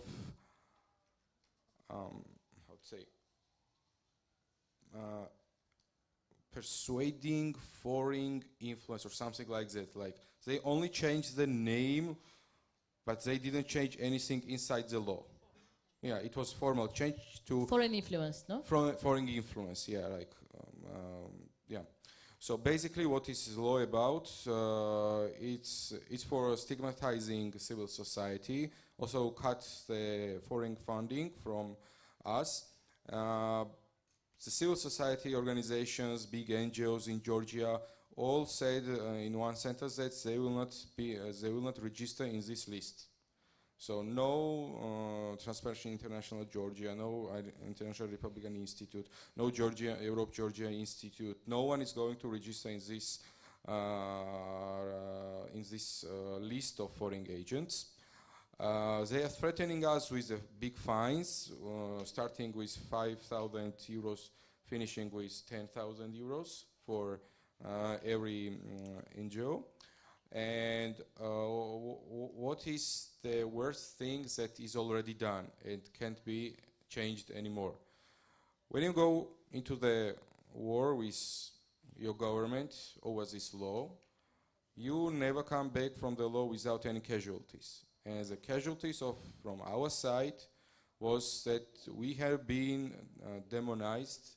We lost some of the people who were neutral towards NGOs were influenced because of this fight over this law, and some of them became supporters of the state which Georgian Dream was talking about. So basically right now, little organizations in the regions are in very bad shape. Many of them are already saying that they will, in potential, they will stop operating because they don't want to be on the list of foreign agents. On the second hand, they have been demonized, and locals are not participating in the projects so much as it was before. And on the third, they have no money to pay their fines. So basically, they are in a corner, and they are like left alone. So what I wanted to just say in general, that Georgia must not become a Belarus, for sure, and the West, especially European Union, US, Germany, French, and etc., big countries, should not leave Georgian society alone. Because what we now are facing with the societies like in Hungary, with his Fidesz and Orban, also in Czech Republic with this Babiš and the ANO party, and so on, it happens because Hungarian society, Czech society was left alone in 1956. Czech Republic was left alone in 1967. So our job, as the job of the West, is not to leave Georgia alone. Because yes, we have a terrible government. Yes, they are pro-Russians. Yes, it is ruled by oligarchs. But still, Georgian society doesn't deserve to be on the other side of the Iron Curtain. And Georgian society doesn't want to be there. That's... Thank you very much for the very passionate plea. Very much in support of that. And I just want to ask Mick for one last question, and then I have a concluding question to all of you because we're running out of time, unless we have questions from the audience. So please, you can, keep your hands. We didn't talk about Armenia's route towards a potential EU membership, because Armenia is not officially a candidate country, but it's significantly becoming more and more pro-European, pro-Western, with a lot of recent developments. A big part of that is the comprehensive partnership agreement that Armenia has signed with the European Union a few years ago. Does civil society have actually a role in making sure that this agreement is implemented? And can civil society actually, does it have enough enthusiasm to push for pro-European reforms in Armenia? When it comes to Armenia, the main actor who is always active and ready for EU, it's the civil society, hopefully. And civil society is also very active when it comes to this comprehensive agreement, SEPA, which is indeed a very, very important tool. If implemented well, it provides a lot of opportunities for Armenia, necessary reforms which open the path to European Union. I can state that now NGOs, civil society, taken broadly, is more ready than the country itself and authorities, unfortunately. And there is a very good example in this regard. Just recently, we had very interesting development when a new civic movement started, which comprises not only NGOs, human rights lawyers, but also political parties who are not in power, but have potential for becoming later receiving certain votes to enter the parliament. And they started an initiative to collect necessary signatures, which is foreseen by law, to organize, to start the initial stage for referendum for EU membership. And it's quite interesting because it was not done, not started by the leading party, by government, but it started from civil society, yes, with the participation of certain political forces, parties as well. And in a very short period of time, they were able to collect even more signatures than it is required to start the process.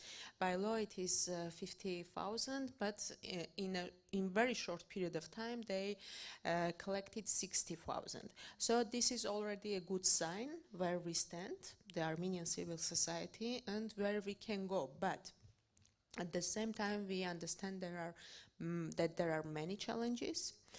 Because the path to EU, the membership, the association is a complex work to be done.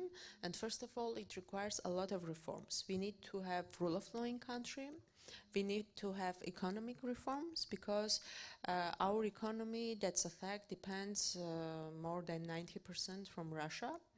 And we need to somehow balance that as well. We understand that right now it will not be possible, but there are enough ground to start something and continue this path. But at the same time, we realize that the situation in Moldova, Georgia, in neighboring countries is very important for us as well, because if Georgia, Moldova, Ukraine succeed, that will be much more, that will be very important for us because we will already have experiences. But if we see some issues, tensions in the region with what already started with Georgia, of course that's not good because we will be left alone in our fight for that membership. Of course, going together is much easier. It makes us stronger, and I hope we both, why I say both, in this region, we will have this opportunity. But to conclude, I may state that civil society is and may in the future be a very, very important actor and the driver force for Armenia's EU membership. Fantastic, very good news. So we do just 10-15 seconds. What is one thing that you have learned in the past 2 days from other Eastern Partnership countries' civil society, and what is one thing that you would like to teach that you are good at? Let's start with Igor. First of all, I would like to remind to everyone attending this conference that the best news which happened to Moldova last year, in 2023, was the removal or the replacement from the neighborhood package to the enlargement package. That creates absolutely a different trajectory and the different prospects for the Moldovan society. Second, the lesson that I'm drawing from Hungary, from Croatia, from Romania, is that never stop to be vigilant with the anti-liberal policies and governmental interests, which are extremely, let's say, volatile.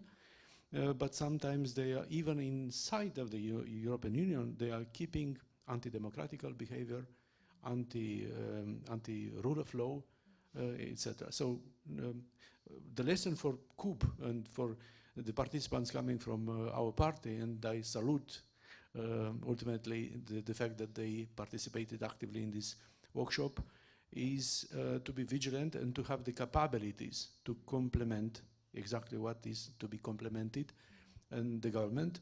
There is no any ruling party or political party in general to monopolize the European idea and to be able to succeed to keep 10 or 15 years of integration under their monopolistic rule. Thank you very much. Hasmik? One thing that we take that you have learned from other civil society organizations, and one thing that you think that others should look up to Armenia for that? I will mention one positive thing as a lesson learned is that in all our countries who already became members, who are in the process, the crises and problems, those are things that are always there, but the crisis itself, the problems are a driving force to change something. So we shouldn't be afraid of those problems and critical situations, but the opposite, to try to understand how we can benefit from it. The other thing that it was really interesting for me during the last 2 days is that civil society should always be loyal to its main role, which is very, the borderline is very sensitive, the public watchdoging, and in order not to become politicized, because in that case it may even weaken the civil society. Thank you. Georgi, to conclude. Just a little story. We are in the same boat. We have a same sea monster which is trying to sink us, but we will succeed and will be successful, as it shows the case of Poland, as it's shown with the case of other Eastern European countries. So. Thank you. No sea monster is unbeatable, huh? It's and especially if we are working together on very important issues. Thank you very much. I would like a round of applause for our speakers. And we have a question there to the gentleman, if we can have a microphone.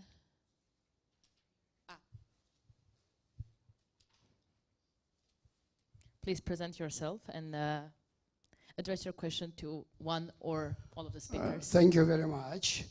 My name is Vlad Kirinchuk. I am a strong supporter of Friedrich Naumann Foundation and of the liberal action in Moldova in general. My question is, first of all, thank you very much for organizing this very important and in a crucial period time for Moldova. My question is addressed to Igor Munteanu, to Mr. Igor Munteanu. First of all, I'd like to specify, Mr. Munteanu, that the position of Kremlin is that Maia Sandu gained or obtained the victory due to diaspora. It's not exactly, almost the same is your position. I'm really sorry, because only with the vote of the diaspora, you don't have the victory of Maia Sandu. You have also the vote of Chisinau and suburbs, at least, and other districts. As for the question, Mr. Munteanu, how did you succeed to help the civil society to better understand the importance of the European integration and not to allow to the citizens to vote for the puppet of Moscow, Mr. Stoyanoglu? Thank you very much. Thank you very much. We may have different perceptions and different attitudes, but at the end of the day, electoral process with no flaws is a sure security policy, or let's say a kind of guarantee that Moldova will be finally integrated into the European Union. So concluding, Moldova should abide the law electoral code and should create equal opportunities for all candidates without shaming them as puppets of Russia. Because this is the free choice of citizens to vote for whom they want. Second, the main idea behind this kind of societal unity is that citizens are treated with respect and decency, irrespective to their views or disagreements with the government. And I think this is the best way to educate the public that Moldova is truly a European country. Thank you. Thank you. And we have a question here as well.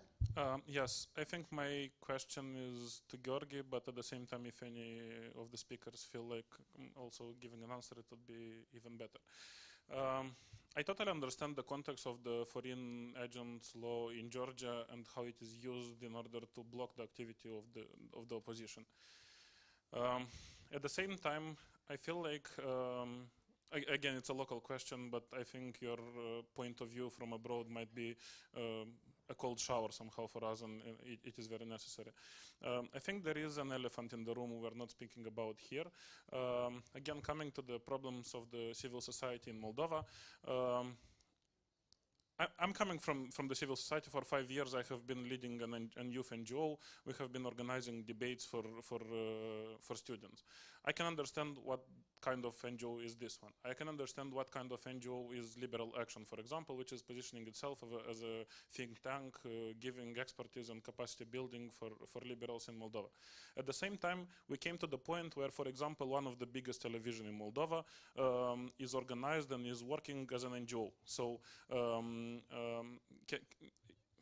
try to imagine that in a country, all of the funds coming to a television are European funds obtained on the basis of political endorsement offered by the current government. And in this situation, we are getting to the point where NGOs are being used as a tool to solve a lot of problems that they shouldn't be actually there. And this is some of them. Can I ask you, sorry, what do you mean by television is acting like an NGO? So, and then also to formulate your question. Basically, so they are using the legal status of this television. They are positioning themselves as an NGO, as a public association, which is a very strange thing, taking into consideration what should actually NGOs do and what they are doing. Now, from your point of view, can we still consider restricting the law on the side of NGOs and explaining what exactly you can do as an NGO and what exactly you cannot do? Can it be healthy for the civil society, or maybe there is any other tools we can use to fight this, because this is becoming a huge problem. Okay, so regarding the Russian-style foreign agent law in Georgia, as in every country, the politics is always controversial, especially in Georgia. So civil society was strong enough to organize protests on different things. So basically, Georgian Dream was fighting with its political opponent, because when for example, one of the political parties will organize a protest, there will be very few people coming to that protest. But if civil society, for example, students or some organizations, a coalition of organizations will make some kind of protest on like environment or human rights or something like that, the numbers of the protestants will be much more bigger. So basically, Georgian Dream was fighting with this political threat, which they were facing, created by civil society organizations, because we had much more respect from Georgian society than political parties by themselves, opposition ones. Secondly, regarding to your question about Moldova and from the outside eye, basically I kind of understand your warning about the CSOs and coming government, non-government organizations like how it's called? Gongos. Yeah, the Gongos. Well, actually, I see this is a kind of deleting the red line between politics and CSOs, but there is a very big but from my point of view. I'm not trying to teach you anything, but basically we are in a very tough situation, both Moldova, Georgia, Ukraine, I don't want to say that every tool is a tool when it comes to the result, but somehow and somewhere we should acknowledge that we are doing something something for something. Like we have a main goal. We have a goal not to elect pro-Russian president. We have a goal to kick out oligarch out of Georgia. We have a goal to kick out Russians out of Ukraine, and so on and so on. So basically, we have to stand side by side. Sometimes forget about our the diversities and diversions and controversials between us and political parties, or political parties between political parties. But yeah, sometimes it's necessary. I understand your warning about that, and hopefully we talked about that European Union is going to start this shaping this rule of law around this, like making a frame for civil society organizations, basically. Yeah, there is going to be a facility, Eastern Partnership Civil Society Facility, which was kind of extended to work for the next few years as well. This has been doing, we didn't talk about it, but they have been funding a lot of local organizations, smaller ones. They have been funding civil society fellowships from people from the Eastern Partnership countries. Plus also, I mean, there's a lot of funding scholarships to get as an Eastern Partnership person or a candidate country. It's a lot of money coming from the EU in a way. The question is how smartly it is used, and also people who actually become beneficiaries of these funds. Are those the people who stay in the country and help develop, or are those who get the scholarship based on, of course, their citizenship, but also eventually end up leaving because of brain drain, because of disappointment, because of frustration? So the objective should be that to make these people stay in the country and utilize the capital that they have received from abroad, for the support of their own nation and freedom. Of course, depends on how you see freedom. Okay, I think we're over time. Thank you very much for the interest and for all the speakers. It was a fantastic discussion. I'm very happy that we managed to do it. And I'm going to give the word to Reimar. Thank you. It's just me and this microphone between you and our networking lunch.